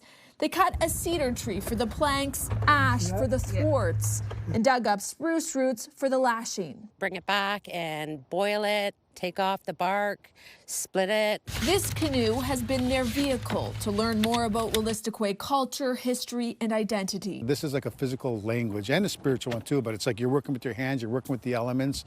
And as you're working with these elements, you're starting to see like why they may have done things a certain way. It's something that we need to continue to do to pass down to our future generation of students and people that want to learn the tradition to keep this alive. On Wednesday, the 15-foot canoe will launch and touch water, but it's already touched these builders. The more I can soak up, the more I can teach, so that our culture isn't lost. Learning a skill that dates back generations to ensure it's maintained for the future. Sarah Plowman, CTV News, Fredericton. Beautiful story and beautiful work of art. All right, we're taking a look at New Brunswick for our 3-day forecast. Sunshine across the province today, a high of 8 degrees. We do have evening showers and/or flurries moving in. On Thursday, mixed precipitation throughout the day with a high of 5. And on Friday, cooling down to 4 degrees. Sunny skies with evening showers and/or flurries. Nova Scotia will be seeing a bit of wet weather for Cape Breton Island early in the morning, clearing, leaving sunshine across the province. Rain arrives into the evening.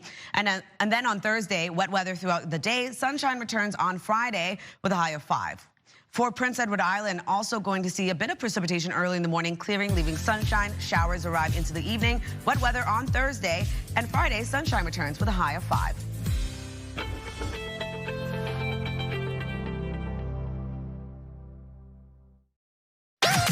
The #1 morning show in Halifax. Turk, Megan, and Amateur Alex. And home to the biggest artists.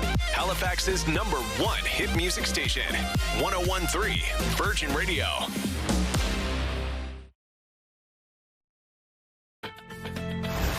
It's Wednesday, November 5th. Today on Your Morning Atlantic, wet and windy weather. Conditions cancel ferry crossings and some flights in the region. Your top news headlines and the forecast in just a few moments. And socks for shelters. We'll speak to a woman who's made it her mission to collect thousands of pairs of socks to help the unhoused. We'll have that conversation in a few minutes on Your Morning Atlantic.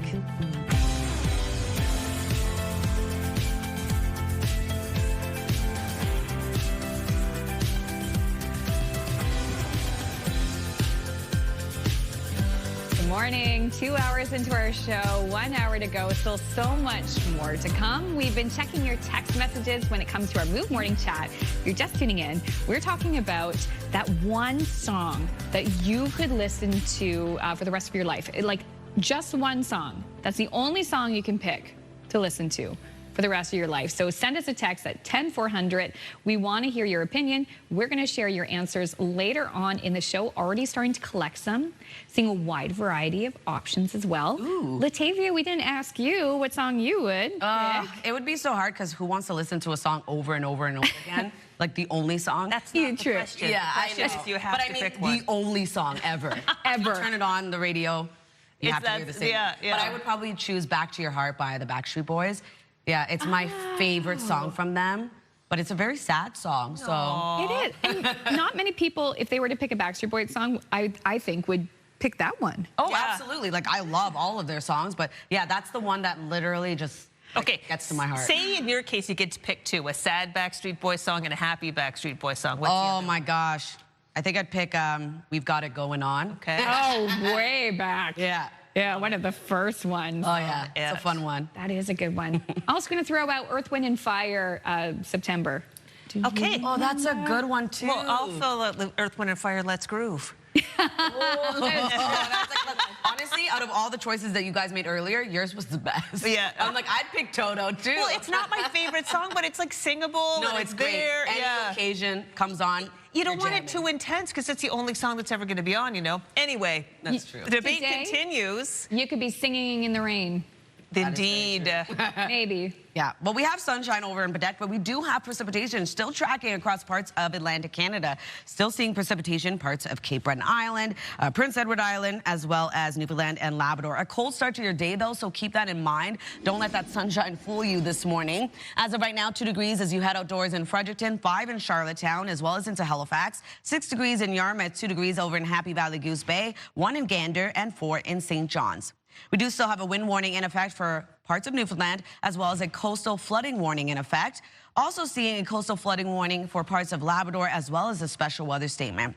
Here's a look at that low pressure system moving across parts of the region. As I mentioned, some isolated showers for parts of the Maritimes, as well as Newfoundland and Labrador still holding on to some mixed precipitation today. Wind is quite strong for much of the Maritime region as well. As of right now, 63 kilometers per hour in North Cape, 57 into Grand Etang, 24 in Moncton and Greenwood, 33 in Lunenburg. We do have wind gusts getting up to 80 kilometers per hour right now in Grand Etang with 72 in North Cape, 41 in Halifax. We'll have another look at your long-range forecast just ahead, but first a look at your local news headlines with Amanda. Thank you, Latavia. And the weather making news headlines. More ferry crossings are canceled today due to the high winds. Marine Atlantic has canceled crossings between North Sydney and Port aux Basques. Tomorrow's 6:30 a.m. crossing has also been canceled. And Marine Atlantic is warning more crossings on Thursday and Friday could also be impacted due to weather. Meantime, Northumberland Ferries says all morning crossings between PEI and Nova Scotia are canceled due to windy weather. However, the MV Fundy Rose, that's between Digby and St. John, it is running as usual. The weather also impacting flights in and out of Newfoundland. Officials in that province are warning residents to brace for the effects of a powerful weather bomb that continues to sweep across the region today. Environment Canada has issued wind and rain warnings with rainfall amounts as high as 50 millimeters expected in some areas and gusts that could reach 120 kilometers per hour along the coast. Residents can also expect storm surges and coastal flooding. Officials say similar conditions in the past have caused isolated power outages and property damage. And though the wet and windy weather is impacting services in the CBRM, the municipality says it is welcoming the rain. We've been experiencing drought conditions that we've never seen, and having rain like this is a very good help to it, but it's not everything, and it takes a lot. And I mean, several days of rain like this, or over the course of a month, many days of rain to kind of mitigate some of the damage that's been done from the drought. In Sydney on Tuesday, water buildup on the roads and hydroplaning conditions on the highway made travel a bit treacherous at times. Students, teachers, and parents in Fredericton and Moncton hoping for a smoother start to the school day this morning. On Tuesday morning, 5 schools in Fredericton and 1 in Moncton were closed due to unspecified threats. And it made reference to bombs surrounding the school on site. Following the assessment of the threat, a determination was made that nobody would enter the schools that were named within the threat. By the noon hour, the all clear had been given and no risk was found. A youth has been arrested in connection with the Fredericton incident. No charge has been announced. Just in time for the budget vote, a high-profile Nova Scotia MP has jumped ship from his party to join the governing Liberals. In a statement last night, Chris D'Entremont, who represents the riding of Acadie-Annapolis, confirms he's resigned from the Conservative Party and joined the Carney Liberals. Here's the statement. It says, Prime Minister Mark Carney is offering that path with a new budget that hits the priorities I have heard most in my riding to build strong community infrastructure and grow a stronger economy. That is why I am joining the government caucus, the statement reads. In a separate statement, the Conservatives say Conservatives are disappointed he let his own personal grievances of not getting elected Deputy Speaker get in the way of his promises, and that he agrees with Liberals that Canadians will have to sacrifice more for their failures. Mr. D'Entremont must explain to his constituents why he broke his promises to them. And despite different political stripes, the Nova Scotia government seems pleased with the spending plan from Ottawa. In a statement released last night, Finance Minister John Lohr said the province is pleased to see the mention of Wind West and its potential benefits, and we look forward to its inclusion in the next round of approved major projects. Our goal remains the same, to create more economic opportunities for Nova Scotians by turning our province into an energy superpower. Finally, a very warm welcome home last night for Sarah McLachlan.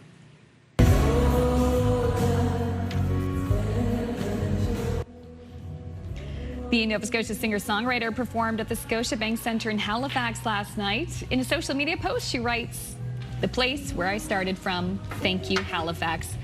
Of course, this is part of her rescheduled Fumbling Towards Ecstasy 30th anniversary tour. She also performed Monday night at the Avenir Centre in Moncton. The 3-time Grammy Award winner told the crowd she was recovering from another bout of laryngitis, but audience members say, "No, you still sound incredible." Wow. We have one of our co-workers. She was there last night, and she works the morning shift here, so she's a little tired. Who's that?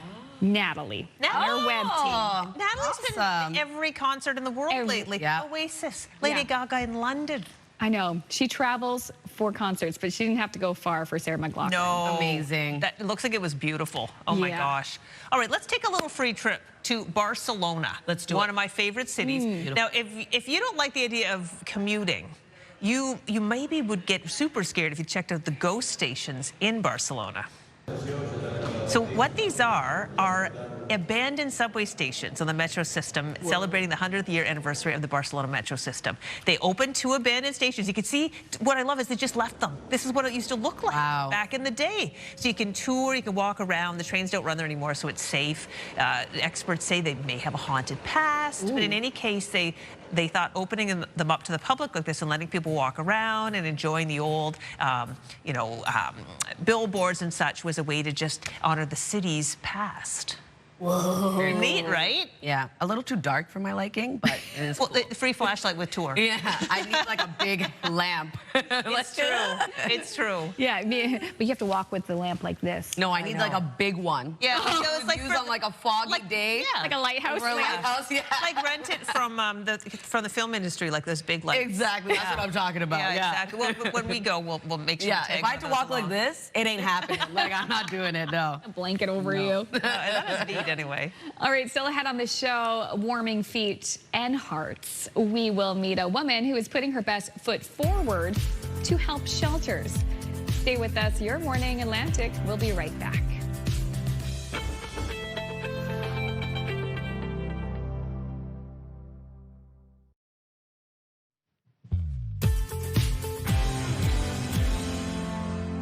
Welcome back. The time now is 8:13. A beautiful sunny start to your day over in Peggy's Cove, but it is quite cold. Keep that in mind when you are heading out early this morning.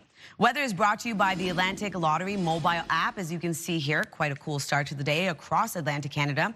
2 degrees right now in Fredericton, 6 over in Charlottetown and Sydney with 5 in Halifax, 2 degrees in Happy Valley Goose Bay, 3 in St. Anthony and 4 into St. John's, Newfoundland. We do still have a wind warning in effect for this morning for parts of Newfoundland. We're looking at wind gusts between 80 to 100 kilometers per hour expected. Also a coastal flooding warning in effect this morning until Friday. We could see large waves pounding surf. Storm surge will produce high water levels also expected along the coast. Over to Labrador, we do have a coastal flooding warning in effect as well until Friday and a special weather statement as we are expecting mixed precipitation until Friday. So over to our forecast timeline. A bit of cloud coverage starting off the day, but for the most part, seeing sunshine across the maritime region. Still holding on to a bit of precipitation for parts of Prince Edward Island, eastern Nova Scotia, and Cape Breton. That will clear as we head towards the afternoon for the most part, but it's still around a 30% chance of it happening.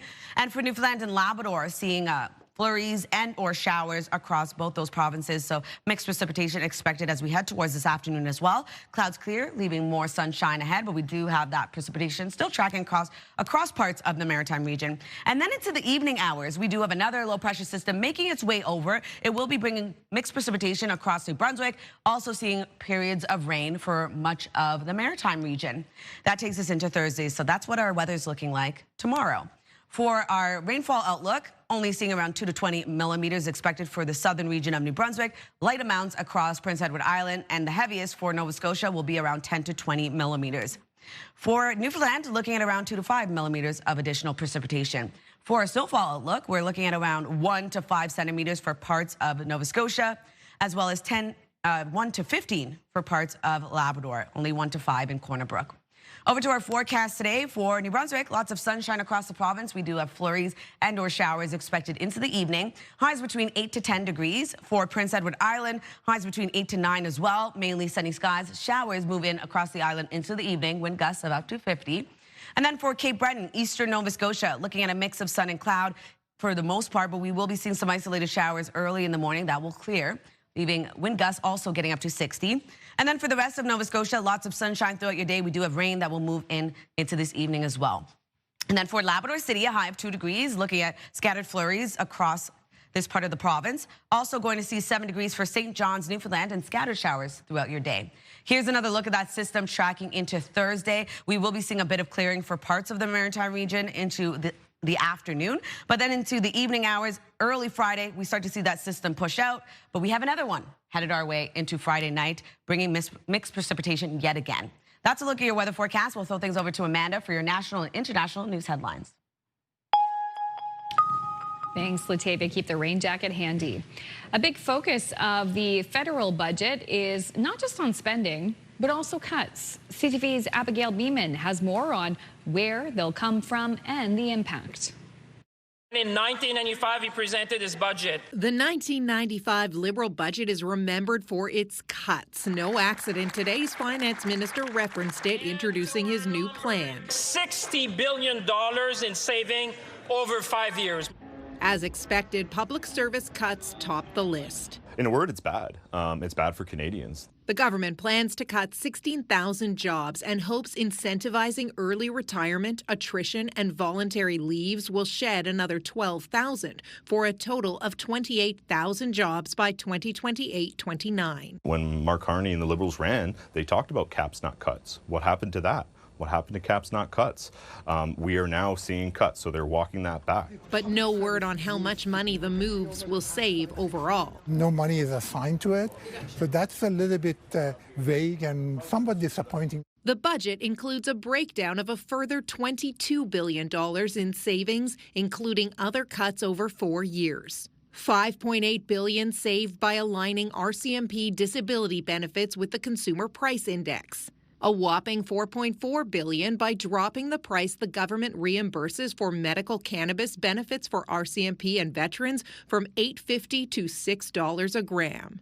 $2.7 billion in foreign aid cuts, $1.1 billion in savings to get rid of aging defense fleets, and chopping the Trudeau-era $2 billion tree planting program, not even half planted, will save $0.2 billion. It's even less than what we thought based on what the government had said before. Going back to the Prime Minister's language of sacrifice and austerity, experts tell CTV News this budget does not cut as much as some had predicted, but say it is more of an austerity budget than we've seen in a few years. Abigail Beeman, CTV News, Ottawa. Finally, Freedom Convoy organizer Tamara Leach is appealing her mischief conviction from earlier this year. Leach's lawyers say they will argue that while there was substantial evidence she encouraged protesters in the 2022 mass demonstration to be peaceful, lawful and safe, there was no evidence linking her to the misdeeds of others. They also say the trial judge failed to give effect to the principle that the Charter guarantee of freedom of expression protects communication that would otherwise be mischief. A quick break here on Your Morning Atlantic. When we return, we'll have a conversation about socks for shelters. That's coming up next. Please stay with us.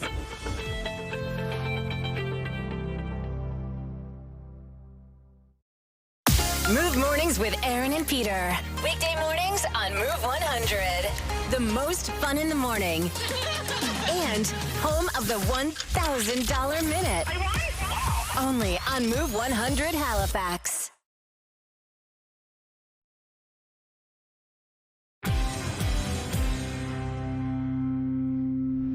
Welcome back. It's 8:22, and the days and nights are getting colder, stressing the need for warm, dry socks for our most vulnerable. For the past 4 years, a Dartmouth woman and her supporters have knitted and collected socks for the unhoused. The goal has grown from 100 pairs to 25,000. And joining us this morning is Mary Crosby, also known as Mary, Queen of Socks, the creator of Socks for Shelters. Good morning, Mary. Good morning. I'm so glad you came in. Thank you so much. Thank you. Thank you for having me. Anything we can do to shine a light on this important initiative. How did it all begin, Mary? Well, for years I had knit 50 pairs of socks a year for our shelters. And then in 2021, during COVID, I had put it out to my knitting friends in a Facebook group that if they each knit 1 pair, we could have a goal of 100 pair by the end of the year. And on the second day of the group, a gentleman joined that said, I don't knit, can I buy socks? Oh. It blew it up. It literally blew it up, yes. So this actually only began not that long ago. It's amazing how much it's grown. How many pairs of socks have you donated, or rather gathered up so far? As the middle of this year, and this is our 5th year, we had collected over 50,000 pairs. Wow. And there we go. There they are in your home. Like you don't live in a castle. You live in a regular 2-bedroom apartment. This is incredible. So where do the socks come from? Oh, so many people. We have 14,000 people on that Facebook group right now. There's churches, schools. So many people have got involved with this. It just warms my heart. Well, the word is spreading. There's a lot of the pairs of socks there. What happens to the socks after they're donated? On December 10th, we have what we call Delivery Day. And I have many helpers that come up, and we load vans up, and we distribute them to our local shelters. Okay. And some of those, Souls Harbor, I know, is a big one. Bryony House, Halifax Shelter Society. And of last year, we were able to pick up 7 more organizations. Wonderful. Unbelievable. The need is there. We just saw an image there of our sister station, Virgin Radio. They're having a sock drive tomorrow. Okay, so our friends are going to be having that sock drive starting at 7:30 tomorrow. Mary, this is a big one for you. Tell us why the Virgin Radio sock drive means so much to you. These 3 at Virgin are amazing. This is our 3rd year that they've took us on as a cause for them. And I can't thank them enough. To do a sock drive in front of their station, if somebody donates, they get a ballot, a chance to win $1,000. Like, it's amazing to me that they would do that for us. It's wonderful, and they'll be just on Agricola Street, just in the parking lot across from our station here at CTV. They'll be out front on Agricola Street gathering socks. So if you can stop by and donate a pair, that would be, or several pairs, that would be great. What are you looking for when people donate socks? Like, what kind of socks do you want? Men, women, and children's new socks. Doesn't matter what kind, what brand, they're all used. The thinner ones for summer, I mean, they use them in the summer. Thick socks for the winter.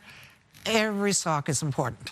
Yeah, for sure. I mean, we have on our table right now, you can see all different kinds of socks, even children's socks. And I know that, that the need is mostly adults, but with Bryony House, there are women and children who absolutely depend on those donations. Absolutely. What do you get out of this, Mary? My heart, it explodes this time of year. We right now have over 14,000 pair in my spare room. Our goal is 20,500 this year. And the only reason I say that is because that will beat last year. That's wonderful. I love that it's growing and growing and growing. You're just going to have to get a donation from a warehouse to be able to hold stocks, because your little 2-bedroom apartment's not going to be able to do it. One more thing I wanted to say is, if you don't want to actually go out and buy socks, you don't have to. People can donate money. You love to go out and buy the socks with the money. Mary loves to shop. We have an email address that you can e-transfer to. It's socksforshelters21@gmail.com. And as soon as your donation comes in, within 24 hours, we're usually out shopping. Well, Mary, thank you so much for coming in today. I hope that you really exceed your expectations this year. I think we will. I have no doubt. No doubt at all. All right, so we put a link to that website and information on the sock drive so you can support if you like. Latavia, how does that sound? Let's go and buy some socks after the show. Absolutely, and you're going to need some warm socks because it definitely is cooling down across the region. We're looking at sunshine across New Brunswick, a high of 8 degrees, and into the evening, showers and/or flurries move in, and that continues on Thursday, cooling down further to 4 degrees on Friday with sunny skies and evening showers and flurries returning. Over to Nova Scotia, we are looking at 10 degrees for today. Lots of sunshine, although we do have a bit of shower activity early this morning for Cape Breton. Into the evening, rain moves back in across the province. Wet weather continues on Thursday with a high of 8. And on Friday, we're looking at a high of 5 with a mix of sun and cloud. Prince Edward Island, a high of 8 degrees today with sunshine, evening showers. Wet weather continues on Thursday. Friday, we're looking at sunny skies and a high of 5.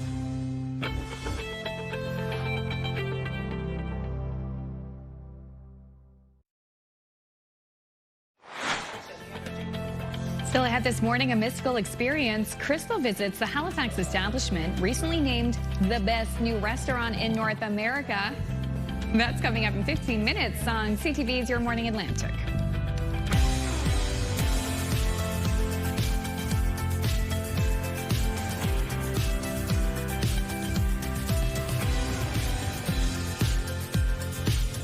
Good morning, Atlantic Canada. The time now is 8:30, and the show feels like it's been flying by today, but we got so much in and much more to come.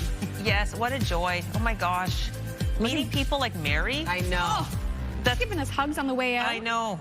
She's incredible. What she said she learned to knit in brownies back in the day, now called embers, but wow, that is so sweet. Yeah. And then still ahead this half hour, we're going to be talking about Mystic, and I can't wait to see why they were named the #1 new restaurant in North America. Like, just even looking at the visuals of that place looks beautiful. Okay, first of all, Chef Malcolm Campbell, one of the nicest people you ever want to meet. So sweet. Everybody's so down to earth, and yet they are on top of the world. Been named best new restaurant in North America among stacking up honors after honors. He's headed to Toronto this week he's up for another humongous award. Wow. Like but so lovely. And what's cool, you'll find out in the story, and I'll just mention really quickly, you don't just go there and look at the menu and order a dish.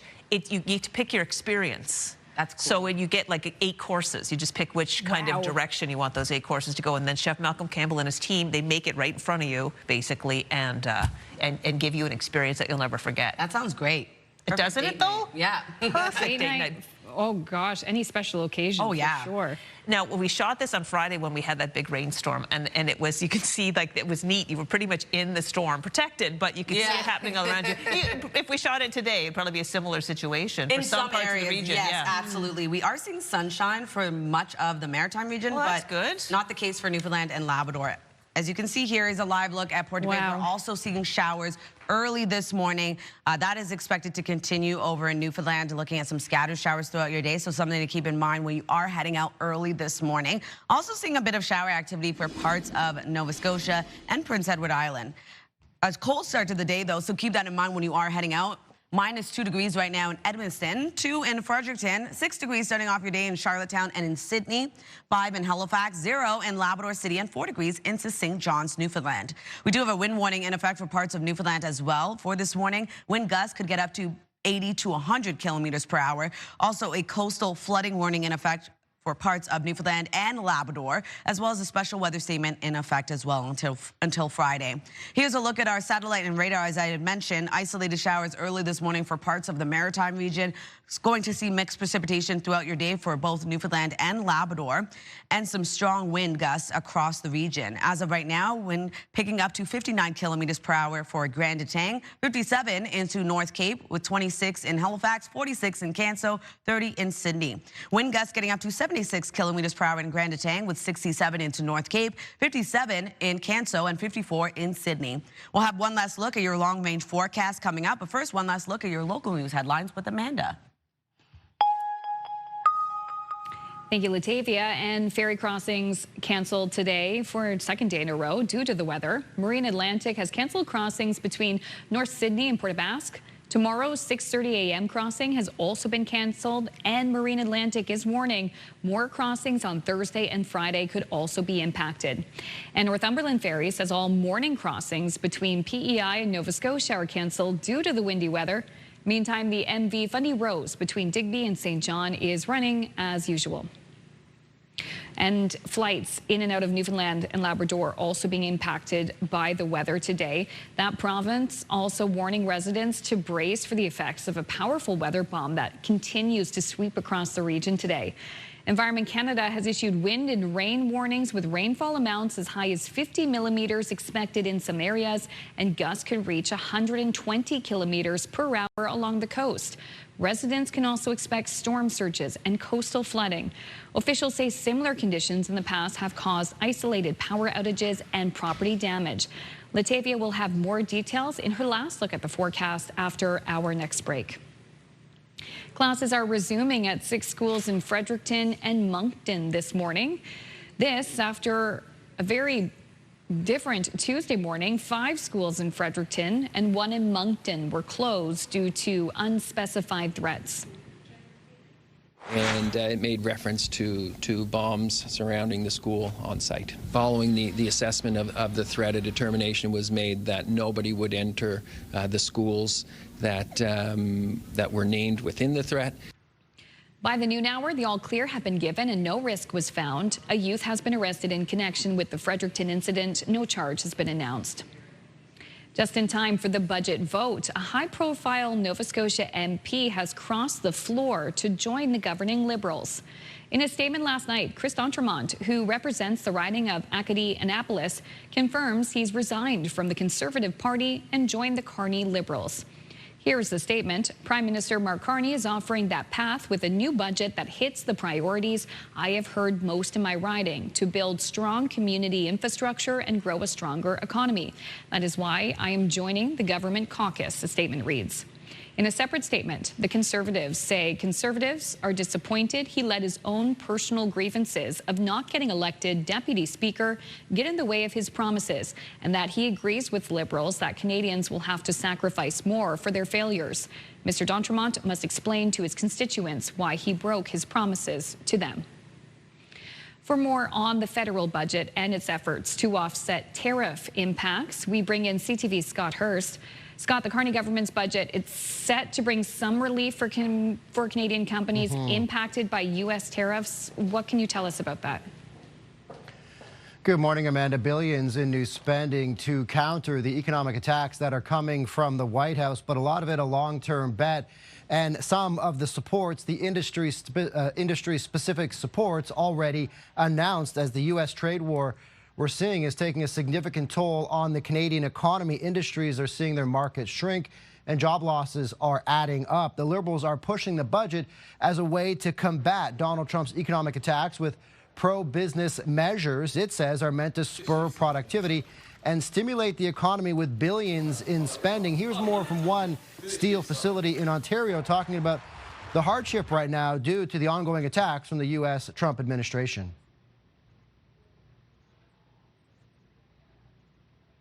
We'll try to pull up that clip and oh, here we go. We have the clip now, Scott.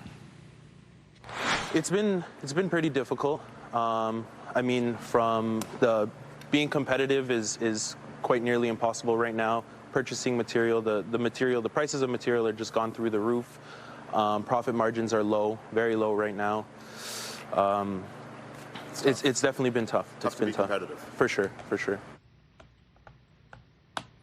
Yeah, really tough to be competitive. So here's a snapshot of the budget in terms of how it might help Canadian industry. Overall, it is big spending, billions on capital investments in new infrastructure, $1 billion to the Strategic Innovation Fund to support the steel industry and a Buy Canadian mandate for federal projects, also millions in loans for the forestry and softwood lumber sectors, billions in tax breaks and incentives in multiple sectors, including Canada's hard-hit auto industry, as well as $5 billion to a new trade diversification corridor to really accelerate the infrastructure supply chains, as we've heard time and time again, amidst the backdrop of the U.S. trade war, Amanda, helping push Canadian products to new markets. But of course, that is never a quick fix. And there are also concerns of the ballooning deficit and little in the short term for everyday Canadians dealing with rising costs. Wow. And quickly, Scott, the U.S. Supreme Court will hear arguments about the legality of Trump's far-reaching tariffs today. What can you tell us about that? All eyes on the U.S. Supreme Court about some of the tariffs that are impacting Canada, but unfortunately not all of the tariffs impacting Canada. So the U.S. Supreme Court will hear arguments on the fate of Trump's so-called reciprocal tariffs. Those are the Liberation Day tariffs, the baseline duties on a whole host of countries, and the fentanyl-specific tariffs imposed on Canada as Trump has invoked national emergency powers. But it won't impact the sectoral tariffs the Trump administration has imposed, and those are the tariffs really hammering Canada's steel, aluminum, auto sector, copper, and lumber as well, Amanda. All right, Scott, thank you so much for this update. CTV's Scott Hurst reporting live for us from our national newsroom in Toronto. Thank you so much. Thanks a lot. Finally, a warm welcome home last night for Sarah McLachlan.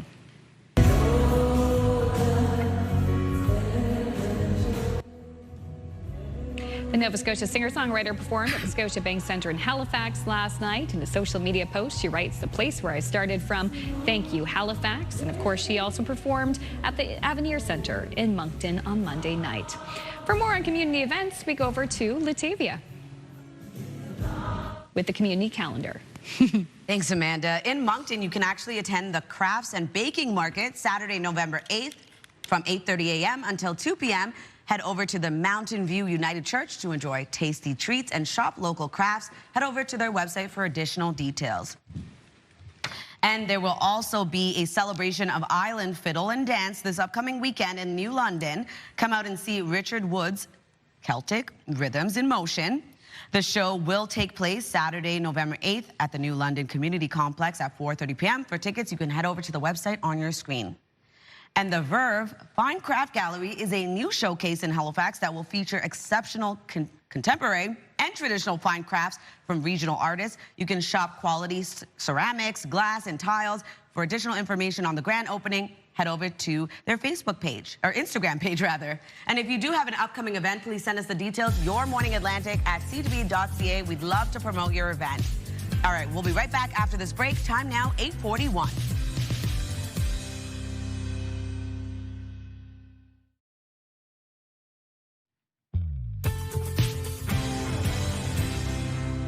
Welcome back. The time now is 8:44. Taking a live look at a sunny start to the day over in Liverpool. Only 5 degrees though, so keep that in mind when you are heading out. It's quite a cold morning for much of Atlantic Canada, and our daytime highs are starting to become more seasonal. Here's a look at our current temperatures, and as you can see here, only 2 degrees starting off your day in Fredericton, 6 in both Charlottetown and Sydney with 5 in Halifax, 2 degrees over in Happy Valley Goose Bay with 3 in Corner Brook, 4 degrees into St. John's, Newfoundland. Still holding on to that wind warning for parts of Newfoundland. This morning, we're looking at wind gusts between 80 to 100 kilometers per hour. We do have a coastal flooding warning in effect this morning, extending until Friday. We could see large waves, pounding surf, storm surge will also produce some high water levels. Keep that in mind if you are in those communities. We do have a coastal flood warning as well in effect for parts of Labrador, as well as the special weather statement as we are expecting mixed precipitation on and off into Friday. Over to our forecast timeline. You can see here a bit of cloud coverage for parts of the Maritime region. Still seeing lots of sunshine early this morning, although quite cold across the region. We do have a chance of showers early this morning for parts of Cape Breton, eastern Nova Scotia, and Prince Edward Island. Around a 30% chance of it happening. And for Newfoundland and Labrador, seeing that mixed precipitation across those provinces today. Into the afternoon, clouds clear for the most part, leaving lots of sunshine for the Maritime. Still holding on to a bit of precipitation. Taking us into the evening and overnight hours, going to still see some mixed precipitation for Newfoundland and Labrador. And we have another low that's making its way over on Wednesday night. So tonight we are going to see mixed precipitation for Fredericton, as well as into other parts of New Brunswick, and rain across much of the Maritime region. So if you're wondering about totals, we're looking at around 2 to 20 millimeters for the southern region of New Brunswick. Light amounts indicated for Prince Edward Island, and the heaviest of that rainfall additional precipitation is 10 to 20 millimeters for parts of Nova Scotia. Newfoundland seeing additional 2 to 5 millimeters of precipitation. And then if you're wondering about our snowfall outlook, we're looking at around 1 to 5 centimeters for parts of Nova Scotia, seeing the heaviest into parts of Labrador at around 1 to 15 centimeters. For our forecast today, lots of sunshine across New Brunswick. Daytime highs ranging from 8 to 10 degrees. We are going to see sunshine today, but we do have flurries and/or showers moving in across the province into the evening. Prince Edward Island seeing lots of sunshine. We do have evening showers expected. Wind gusts of up to 50. For Cape Breton, eastern Nova Scotia, some isolated showers early in the morning. Expected to clear, leaving a mix of sun and cloud with wind gusts of up to 60. For the rest of Nova Scotia, looking at mainly sunny skies as well today. We do have rain moving into this part of the province into the evening. For Labrador City, a high of 2 degrees with scattered flurries throughout the day, and scattered showers for St. John's, Newfoundland, with a high of 7. That's a look at your weather forecast. Let's head over to Mystic. It's a stormy day on the Halifax waterfront. I would have liked to have done this interview from the rooftop so we could shout that Mystic Restaurant is the best new restaurant in North America. 2025 as voted by World Culinary Awards. World Culinary Awards. Oh my gosh, this is Chef Malcolm Campbell. Congratulations. Thank you very much. Thank you very much. Yeah, this is not a rooftop shouting kind of day. No, definitely get blown away real quick. But what I love about this restaurant, Mystic, is you are right on the water. This is an experience. Yeah, it's a beautiful location for sure. Yes. Okay. So when you win an award like this, they celebrate the food, but they also celebrate the experience that Mystic provides. Describe it for our viewers. Well, we like to think of ourselves not as a restaurant, but an experience for the guests. So we take you on a journey, and we take the familiar and make it unfamiliar. All right, so the menu works in kind of a different way than most restaurants. Explain it. So we do a tasting menu only. So we have 3 menus, Biota, Fauna, and Discovery menu. And the Discovery menu is kind of a blind menu, so you don't know what you're getting. You know the main component of the dish, so it could be cheek, quail, scallop, but the technique, the process, and how we cook it and all the accompaniments, you don't know what you're getting. So it's a bit of a surprise. I love that. Lots of fun. And to have the Discovery menu, you have to book one of the 8 seats in the galley. Yep, so that's right in the kitchen over there behind me. So it's very guest interactive. It's a lot of conversation, a lot of sights and sounds and smells, and it really elevates the experience. For sure. Oh, I love that. And I understand that since you've been winning all kinds of awards, the best new restaurant is just the latest. What other awards have you won? So it's number 6 in Canada on Canada's Best 100, and number 71, which is a great thing for us as well. And it's just good to be able to share it with the team. You know, it's a lot of hard work has gone into this, and it's everybody from the designers to the architects to the kitchen staff, the front of house staff, the suppliers, the farmers, everyone. So it's good to be able to share some of this with everybody, right? Yeah, and I know that the food here is locally sourced whenever possible, sustainably sourced always. That's just wonderful. I love that you're on display. You and your sous chefs are working hard, and you can tell. Yeah, there's no hiding in the kitchen for sure. So. All right, well, let's head over to the kitchen. You're going to show us a couple of your signature dishes. Thank you, thank you.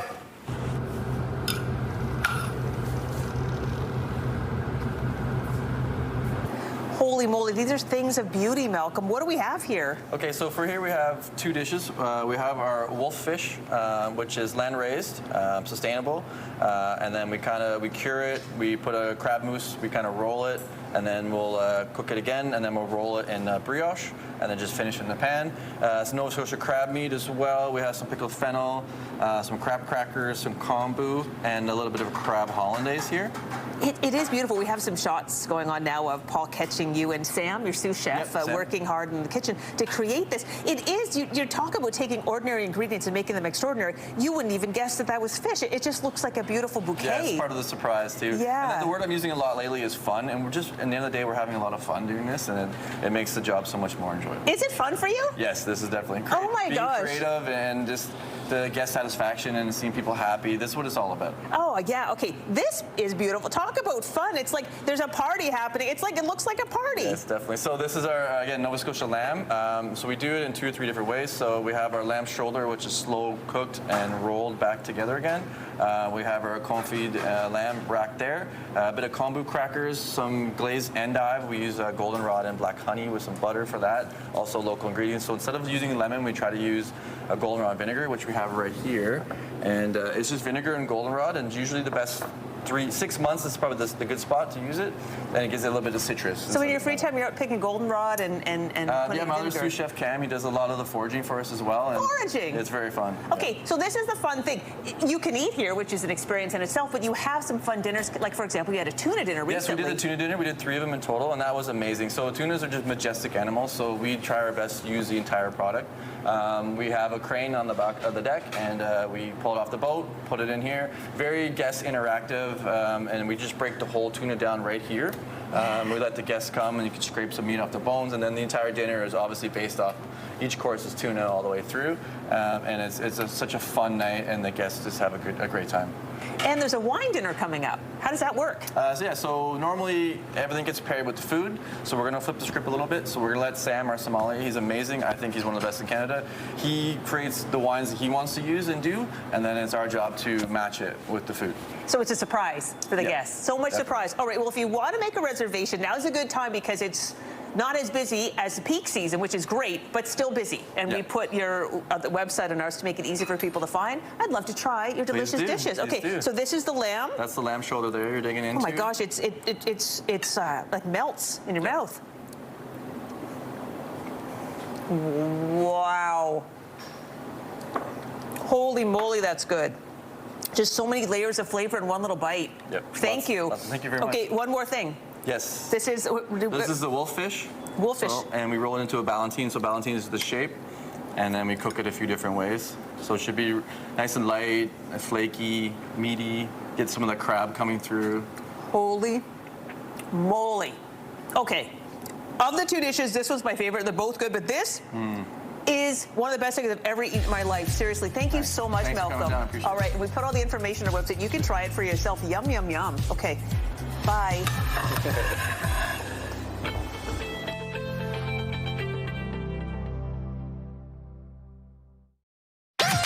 The #1 morning show in Halifax. Turk, Megan, and Amateur Alex. And home to the biggest artists. Halifax's #1 hit music station. 101.3 Virgin Radio.